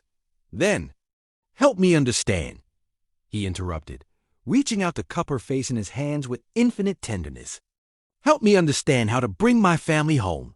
Standing in the soft light of the community center, surrounded by the evidence of the life she had built from nothing, Evangeline looked into the eyes of the man she had never stopped loving and made the most important decision of her life. "Okay," she whispered. "Okay." Chapter 8. The Truth Unfolds. Dawn painted Moonrise Bay in pearl and rose gold, coloring the ocean like forgotten dreams. Evangeline stood on her cottage porch, coffee warming her hands, watching Aurelius build sandcastles while Max Still in yesterday's expensive suit helped engineer elaborate moats and towers. The sight was perfectly right, yet hurt to witness. Had talked until 3 a.m., seated at her kitchen table while Aurelius slept peacefully, unaware his world was transforming. 3 years of separation compressed into hours of truth-telling left them emotionally raw but hopeful. "Mama." Aurelius's voice carried on the morning breeze. "Mr. Max is helping me build a palace with a sand princess." Evangeline smiled, settling into her rocking chair to watch the two most important people in her world discover each other. Max had shed his jacket and rolled up his sleeves, his expensive trousers now caked with sand, his perfectly styled hair disheveled by the ocean wind. But she had never seen him look more at peace. "The princess needs towers," she heard Max say seriously, as if discussing architectural plans for a real palace. "Very tall towers so she can see her kingdom and protect her people." "Like Mama," Aurelius replied, with the matter-of-fact wisdom of childhood. "Mama protects everyone. She's the strongest person in the whole world." Max glanced toward the cottage, his eyes finding hers across the distance. Even from here, she could see the emotion in his gaze, love, gratitude, and something that looked like profound respect. "Yes," he agreed, his voice carrying to her on the morning air. "Like your mama." An hour later, sandy and laughing, they trooped back to the cottage for breakfast. Evangeline had prepared her grandmother Cordelia's famous blueberry pancakes, and she watched with maternal pride as Aurelius chattered nonstop to Max about everything, from his favorite books to his theories about why seagulls were obviously the smartest birds in the ocean. "And my mama makes the best pancakes in the whole world," Aurelius announced, syrup decorating his chin. "She makes them every Sunday, and she always makes them into shapes. Look, this one's a dinosaur." "It's clearly a brontosaurus," Max agreed, with complete seriousness, examining the misshapen pancake. "Excellent choice of dinosaur." They were herbivores, which means they were peaceful and focused on building communities rather than fighting. Aurelius beamed at this validation of his pancake selection. "Mama says fighting should be the last thing you try, after talking and thinking and planning. Your mama is very wise. She tells me stories about my daddy," Aurelius continued, oblivious to the way both adults had gone still. "He's a king who lives far away, but he loves me very much and thinks about me every day." Max's fork froze halfway to his mouth. Across the table, Evangeline felt her heart hammering against her ribs. They had agreed the night before that they would tell Aurelius the truth gradually, gently, but neither had expected their son to open the conversation himself. That's a beautiful story," Max managed, his voice carefully controlled. "What else do you know about your daddy?" "He's very brave and very kind, and he helps people who need help. And he has blue eyes like mine." Aurelius pointed to his own eyes proudly.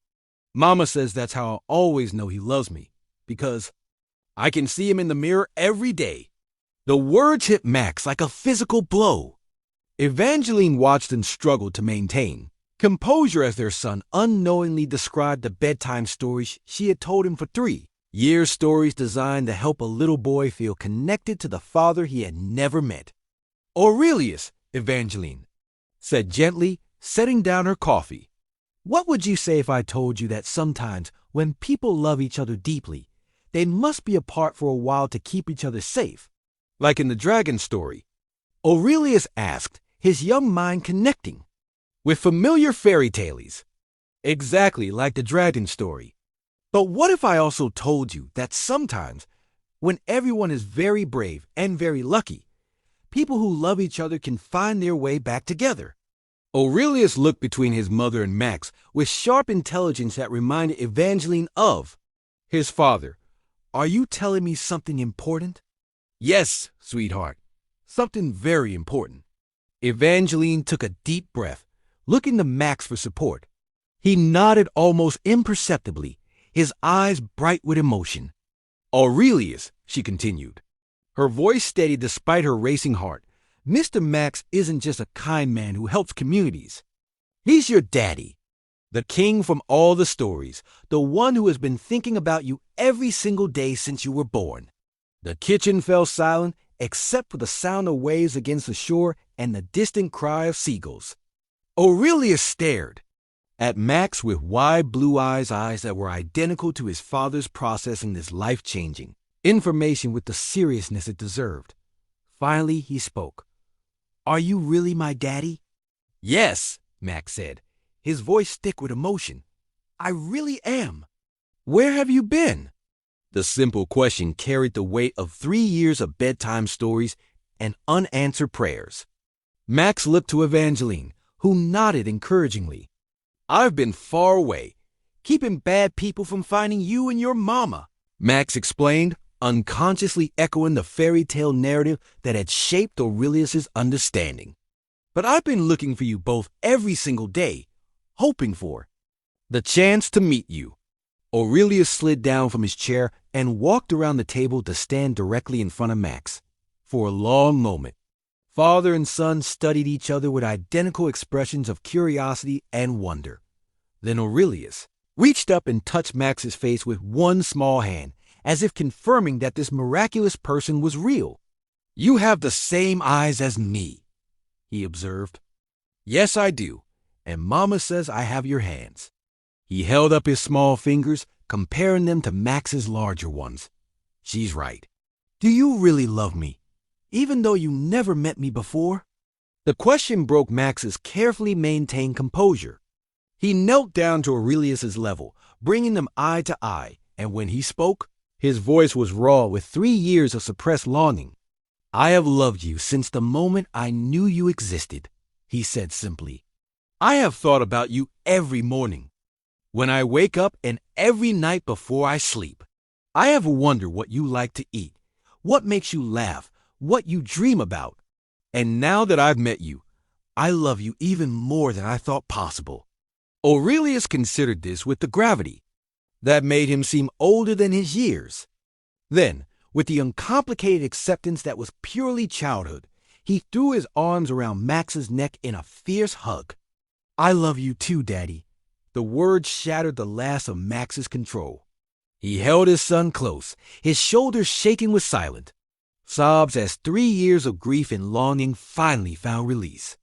Evangeline watched through her own tears as the two most important people in her world discovered each other and felt her heart healing in ways she hadn't known were possible. The next 3 days passed in a golden haze of discovery and bonding. Max had cleared his schedule completely, ignoring the increasingly frantic calls from his assistants, focusing entirely on making up for lost time with his son. They built elaborate sand castles, flew kites on the beach, read stories together, and had serious conversations about everything from dinosaurs to space travel to the proper construction of the perfect peanut butter sandwich. Evangeline watched, it all with a mixture of joy and trepidation. Seeing Max with Aurelius was everything she had dreamed of during the long years of separation, but it also made her acutely aware of how much they had all lost during those years apart. "He's incredible," Max said on their 3rd evening together, as they watched Aurelius play with his toys in the living room. "Brilliant and funny and kind. Evangeline, you've done something miraculous in raising him." "We did something miraculous in creating him," she corrected. "He's the best of both of us." "I can't believe I missed so much. His first words, his first steps, 3 birthdays, ... Max's voice was heavy with regret. "You didn't miss them by choice," Evangeline reminded him. "You missed them because I made an impossible decision in an impossible situation. The blame for that lies with Damien, not with us." "Speaking of Damien," Max said carefully, "my security team has been monitoring his activities. He's been quiet for almost 2 years now, remarried, focused on his new wife and trying to rebuild his reputation after the scandal. But my people think he may have been tracking my movements. If he realizes I found you, if he figures out we have a son." The old fear clenched in Evangeline's stomach, but it was different now, tempered by 3 years of independence and strengthened by the fierce protectiveness of a mother who had built her own kingdom. "Let him come," she said quietly. "I'm not the same woman who ran from him 3 years ago, and I'm not alone anymore." Max studied her face, noting the steel beneath her calm exterior. "What are you thinking?" "I'm thinking that I'm tired of letting Damien Ravencroft dictate the terms of our lives.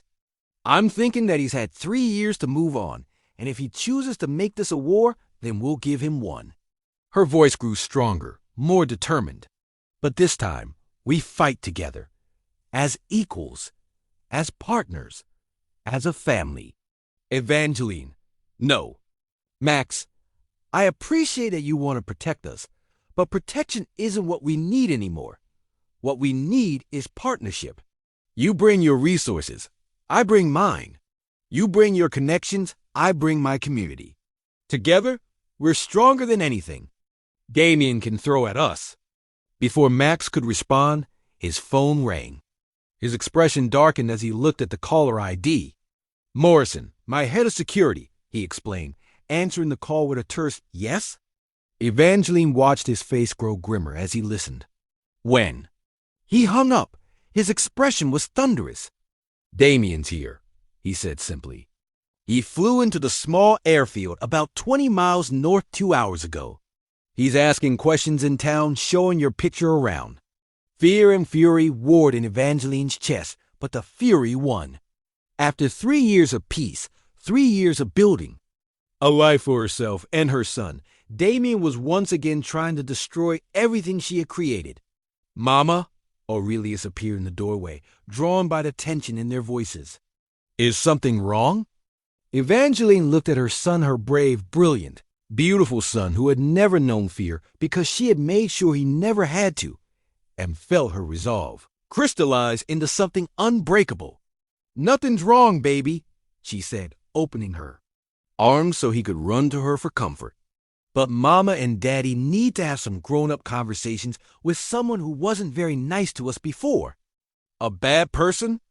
Aurelius asked, his arms tightening around her neck. "Someone who made some bad choices," she corrected. "But you don't need to worry about it.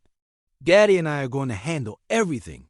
As she held her son and looked at Max across the room, Evangeline felt something she hadn't experienced in 3 years.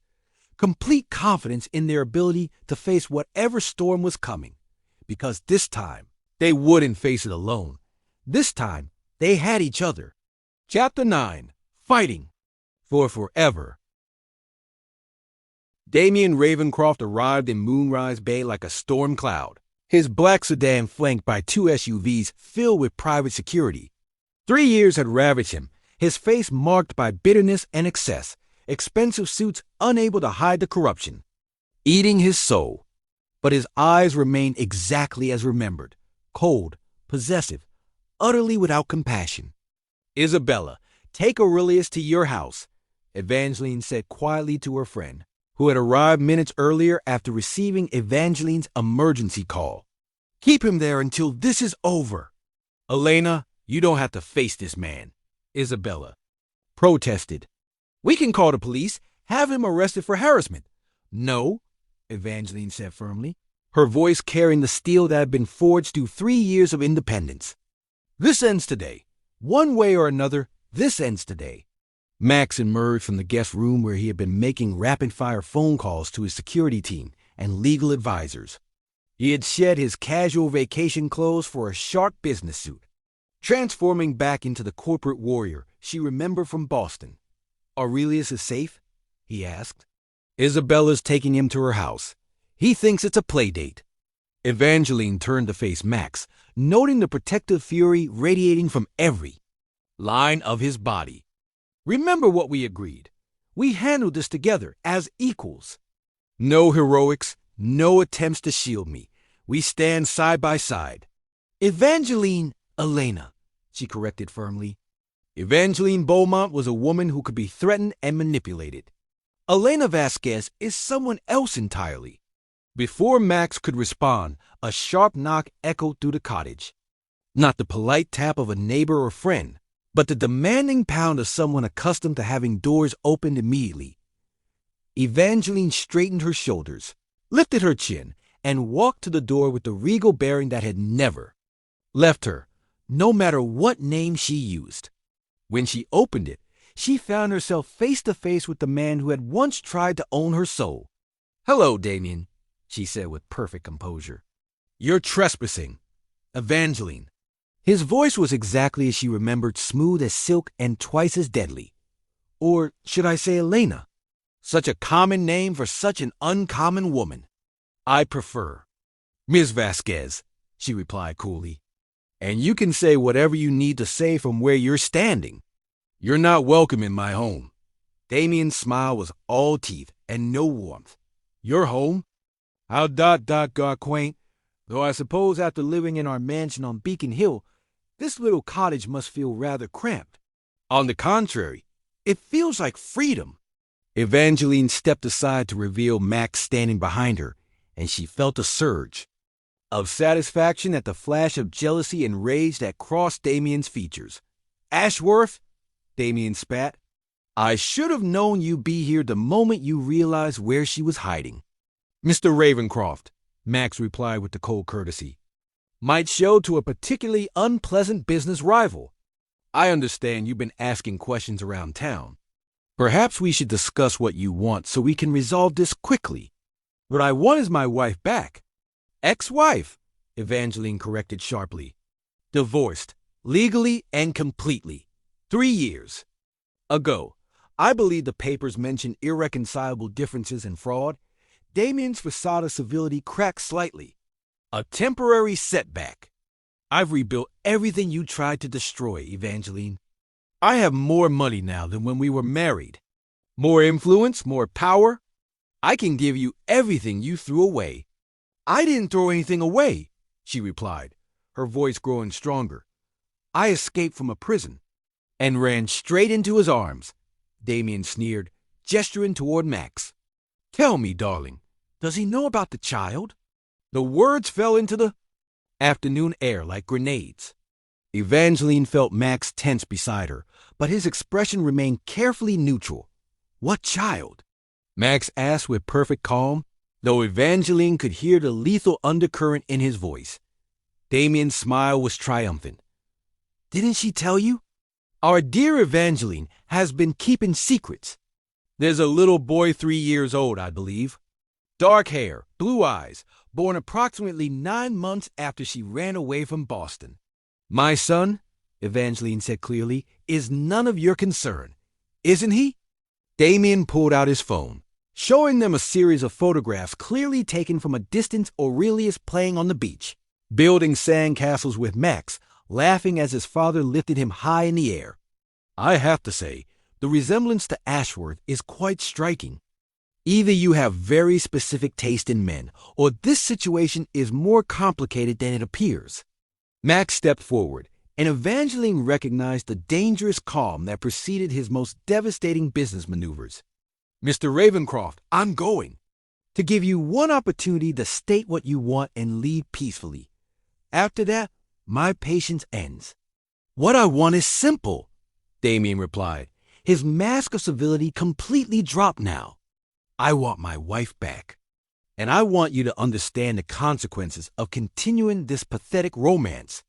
He gestured to one of his security guards, who handed him a thick manila folder. You see, Mr. Ashworth, I've spent the last 3 years rebuilding.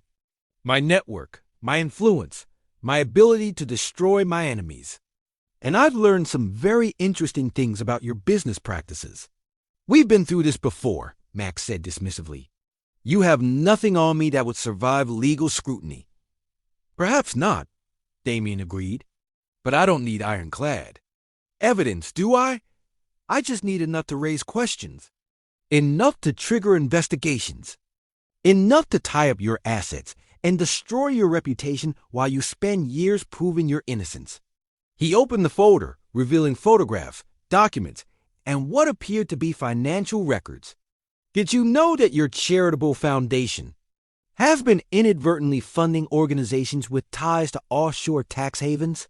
Or that 3 of your largest government contracts were awarded after private meetings with officials who have since been indicted for corruption? Circumstantial at best, Max replied, but Evangeline could see the concern in his eyes. Circumstantial but damaging, Damien confirmed, especially when combined with testimony from certain individuals who are willing to swear they witnessed improper discussions between you and Senator Morrison. Bought testimony, Evangeline said flatly. Everyone in this town knows you've been throwing money around, asking questions and looking for people willing to say whatever you want them to say. Damien's attention snapped back to her with laser. Focus, clever girl. Yes, I've been asking questions, and I've learned some fascinating things about your little sanctuary here. Did you know that Miss Chin's restaurant has been operating without proper permits? Or that the community center you're so fond of has some rather creative interpretations of building codes? The threat was clear. If they didn't get him what he wanted, he would destroy not just Max's empire, but the entire community that had embraced Evangeline. You bastard, she breathed, her carefully maintained composure finally cracking. These people have nothing to do with your obsession with me. They do now, Damien replied with cold satisfaction. The moment they chose to protect you, they became part of this game. It was then that Evangeline realized her mistake. She had been thinking like the woman she used to be, focusing on legal strategies and corporate maneuvering. But she wasn't that woman anymore.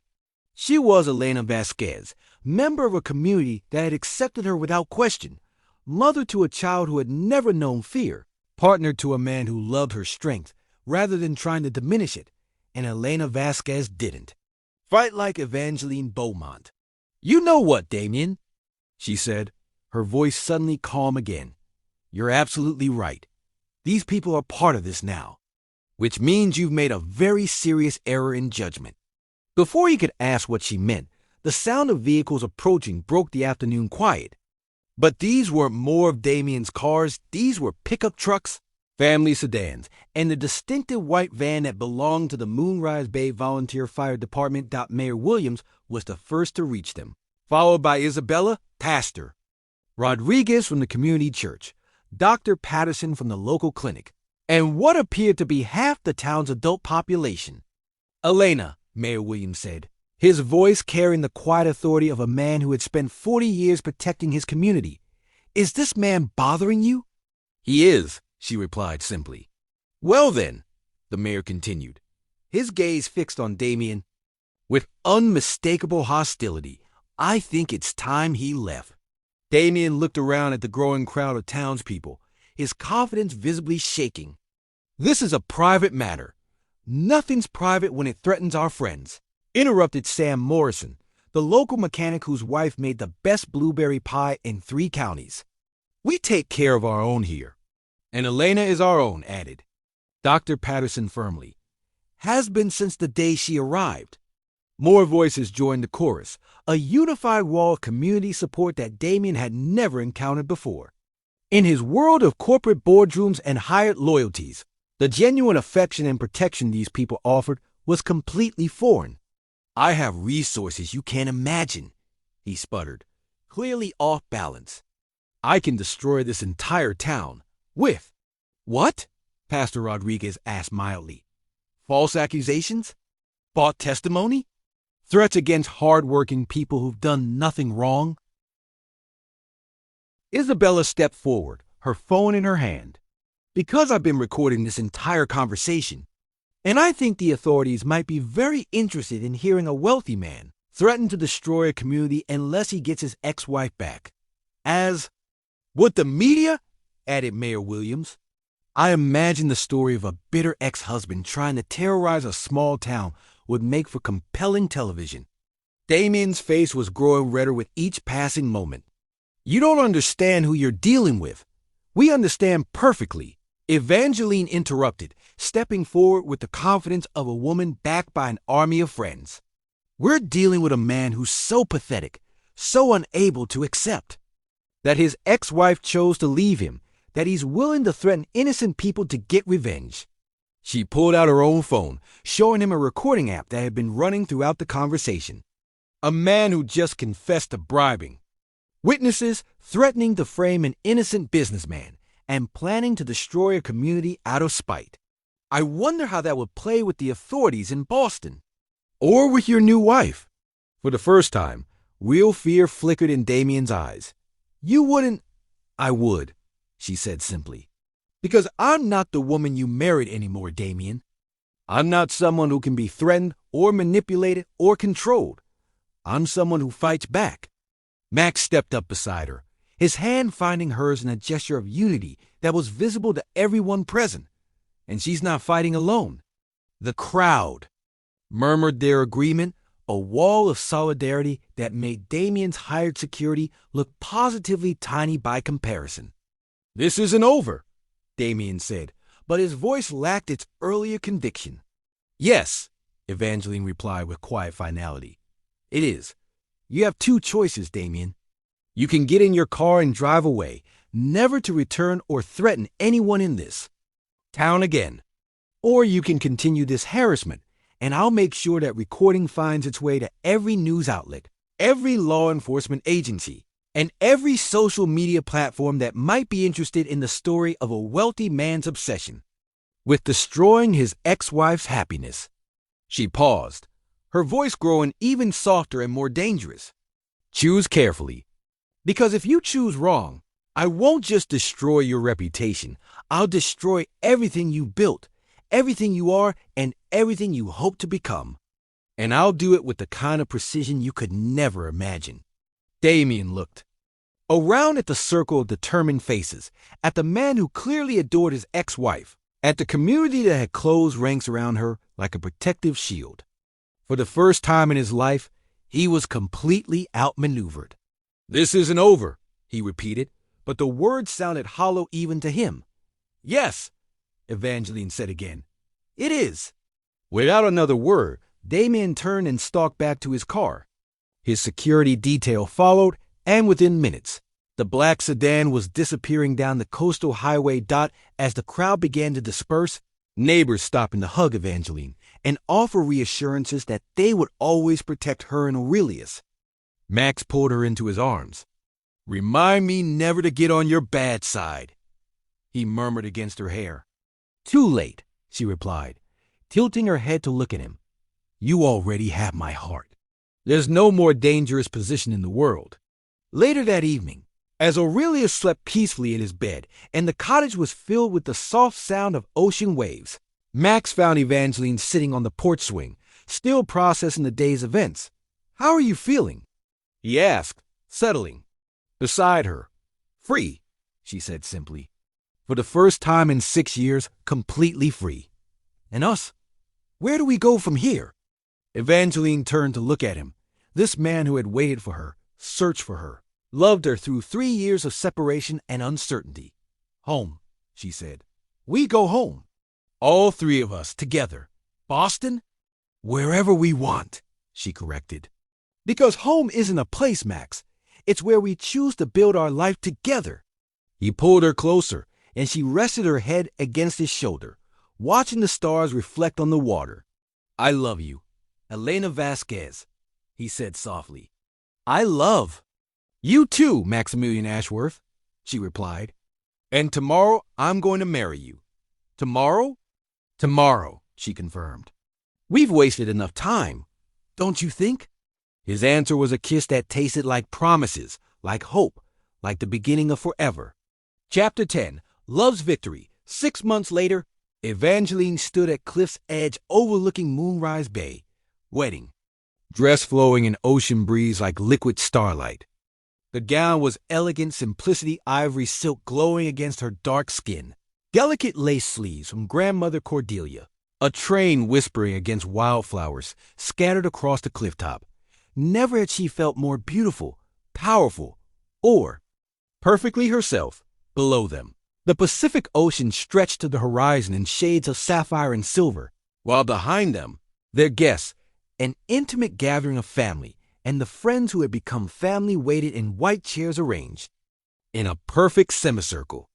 The altar was simple but breathtaking, an arch of white roses and jasmine that Max had flown in from his Boston rooftop garden, now thriving in California soil. "You look like a queen," whispered Isabella, adjusting the final details of Evangeline's veil. "The most beautiful queen who ever lived." "I feel like one," Evangeline replied, her hand moving instinctively to her stomach where their second child was growing, a secret she and Max had discovered just 2 weeks earlier, adding even more joy to their already perfect celebration. String quartet began the processional, and Evangeline felt her heart soar as she saw Max waiting for her at the altar. He stood tall and magnificent in a perfectly tailored charcoal gray suit, his eyes fixed on her with such love and wonder that she felt as if she could fly. Beside him, Aurelius fidgeted proudly in his miniature tuxedo, the rings clutched carefully in his small hands. At 3.5, their son had appointed himself the most important person in the wedding party, taking his duties as ring bearer, with the gravity befitting a little prince. He had spent weeks practicing his walk down the aisle, determined to make both his parents proud. "Ready, little man?" Evangeline asked, taking Aurelius's free hand. "Ready, Mama," he replied with the confidence that never failed to amaze her. "Daddy's waiting for us." Together, mother and son began their walk toward the altar, toward Max, toward the future they were finally free to claim. The guests rose as one, but Evangeline barely noticed them. Her entire world had narrowed to the man waiting for her with tears of joy streaming down his face. Max had asked her to walk herself down the aisle, not because she lacked someone to give her away, but because Evangeline Beaumont belonged to no one but herself, and her choice to marry him was hers alone to make. When they reached the altar, Aurelius carefully handed the rings to Pastor Rodriguez before throwing his arms around Max's legs. In an exuberant hug that made the entire gathering laugh with delight. "Take care of my mama," he whispered loudly enough for everyone to hear. "Forever and always," Max promised, his voice thick with emotion as he ruffled his son's hair. Pastor Rodriguez, who had become a dear friend during their months of preparation, smiled at the family before him. "Dearly beloved, we are gathered here today to witness something extraordinary. The union of two souls who have found their way back to each other despite every obstacle life could place in their path." Evangeline looked into Max's eyes and saw their entire journey reflected there. The night they met at the charity gala, the stolen moments in his rooftop garden, the agony of separation, the joy of reunion, and the fierce determination that had brought them to this moment. "Maximilian," Pastor Rodriguez continued, "do you take Evangeline to be your wife, your partner in all things, your equal in building the life you've dreamed of together?" "I do," Max said, his voice carrying across the clifftop like a vow that even the ocean could hear. "I take her not to complete me, but to build an empire with me. Not to save her, but to stand beside her as she saves the world. I promise to love her strength, celebrate her independence, and spend every day proving worthy of the incredible gift of her trust." "Evangeline," the pastor said, turning to her, "do you take Maximilian to be your husband, your partner in all things, your equal in building the life you've dreamed of together?" "I do," she replied, her voice strong and clear. "I take him not as my rescuer, but as my partner. Not as my provider, but as my equal. I promise to love him fiercely, support his dreams as he supports mine, and build a kingdom together that will shelter our children and inspire the world." They exchanged rings, simple platinum bands that carried engravings of the coordinates, where they first met and where they were now marrying, marking the geography of their love. "By the power vested in me by the state of California and the love that binds this community together," Pastor Rodriguez announced, "I now pronounce you husband and wife. Max, you may kiss your bride." Max cupped Evangeline's face in his hands with infinite tenderness, and when their lips met, it was with the passion of lovers reunited and the promise of partners ready to conquer the world together. The kiss deepened, and for a moment, there was nothing in the universe but the two of them and the love that had survived every test. The gathering erupted in cheers and applause, but the newlyweds were lost in each other until Aurelius tugged on Max's jacket. "Now, are we a real family?" he asked with typical childhood directness. "Now we're a real family," Max confirmed, lifting his son into his arms, so all three of them were together in their first moment as husband, wife, and son. The reception that followed was pure magic. Tables were set up on the beach, lit by thousands of twinkling lights that reflected off the water like captured stars. Evangeline had planned every detail herself, creating an event that was elegant but warm, sophisticated but accessible, a perfect reflection of the community that had embraced her. The food was a fusion of cultures and traditions: Boston lobster and California wine, comfort food from Moonrise Bay, and delicacies from Max's favorite restaurants. The wedding cake was a 3-tiered masterpiece covered in sugar, flowers that matched the real jasmine, and roses of Evangeline's bouquet dot as the sun set over the Pacific, painting the sky in shades of pink and gold that rivaled any work of art. Max and Evangeline took the dance floor for their first dance as husband and wife. The song was At Last by Etta James, a choice that needed no explanation to anyone who knew their story. At last, Max sang softly in her ear as they swayed together. "My love has come along." "At last," she replied, her voice full of wonder at how perfectly their lives had aligned. "The skies above are blue." They danced as if they were the only two people in the world, lost in each other and the music and the absolute certainty that they were exactly where they belonged. Around them, their guests watched with the satisfaction that comes from witnessing true love triumphant later in the evening. As the party continued with Aurelius leading a conga line that included Mayor Williams, Isabella, and several very dignified business associates of Max's, the newlyweds stole a moment alone on the cliff overlooking the bay. "Any regrets?" Max asked, pulling her close against the evening chill. "Only one," Evangeline replied, and his eyebrows rose in concern. "I regret that we wasted 3 years we could have spent like this." "We didn't waste them," he said firmly. "We needed those years to become the people we are now, people strong enough to handle this kind of happiness, wise enough to protect it, brave enough to fight for it, and patient enough to build it slowly," she added, thinking of all the ways they had grown during their separation. "Speaking of building slowly," Max said, his hand moving to rest gently on her still flat stomach, "when were you planning to tell me about our newest addition?" Evangeline's eyes widened in surprise. "How did you? You haven't touched wine. All evening, you've been glowing even more than usual for the past 2 weeks. And yesterday, I caught you throwing up in the garden and blaming it on something you ate." His smile was radiant. "Plus, I've been hoping for another baby since the moment I met Aurelius." "We're having another baby," she said, as if testing the words. "We're having another baby," he confirmed, spinning her around until she laughed with pure joy. "What do you think Aurelius will say?" "I think he'll demand to know if his little brother or sister will be available to help build sandcastles immediately," Max replied, making her laugh again. They held each other as the stars came. Out over Moonrise Bay, 2 people who have found their way home against all odds.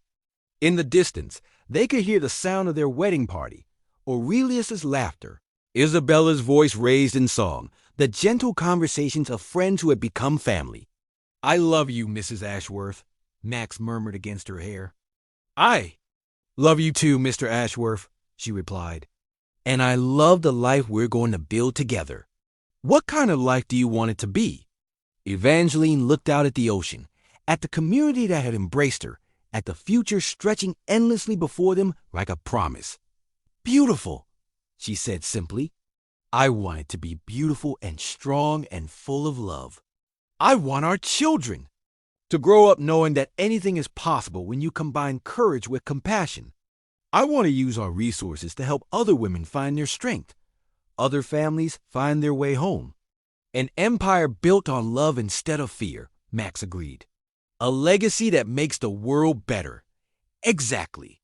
They stood together in comfortable silence, planning dreams and building castles in the air, until Aurelius came running over with cake frosting decorating his face and pure happiness shining in his eyes. "Mama, Daddy, come dance. Mrs. Chun says she'll teach us the dance her grandmother taught her."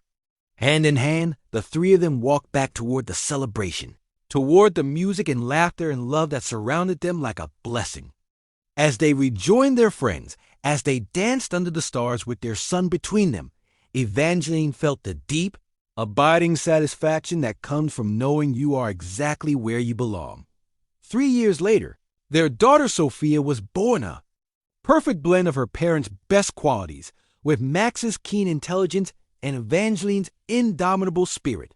The family of 4 divided their time between Boston, where Max's companies continued to thrive, and Moonrise Bay, where they maintained the cottage that had been their sanctuary. Evangeline's event planning business had evolved into a non-profit organization that helped women in crisis rebuild their lives, while Max's charitable work expanded to include programs supporting single mothers and their children.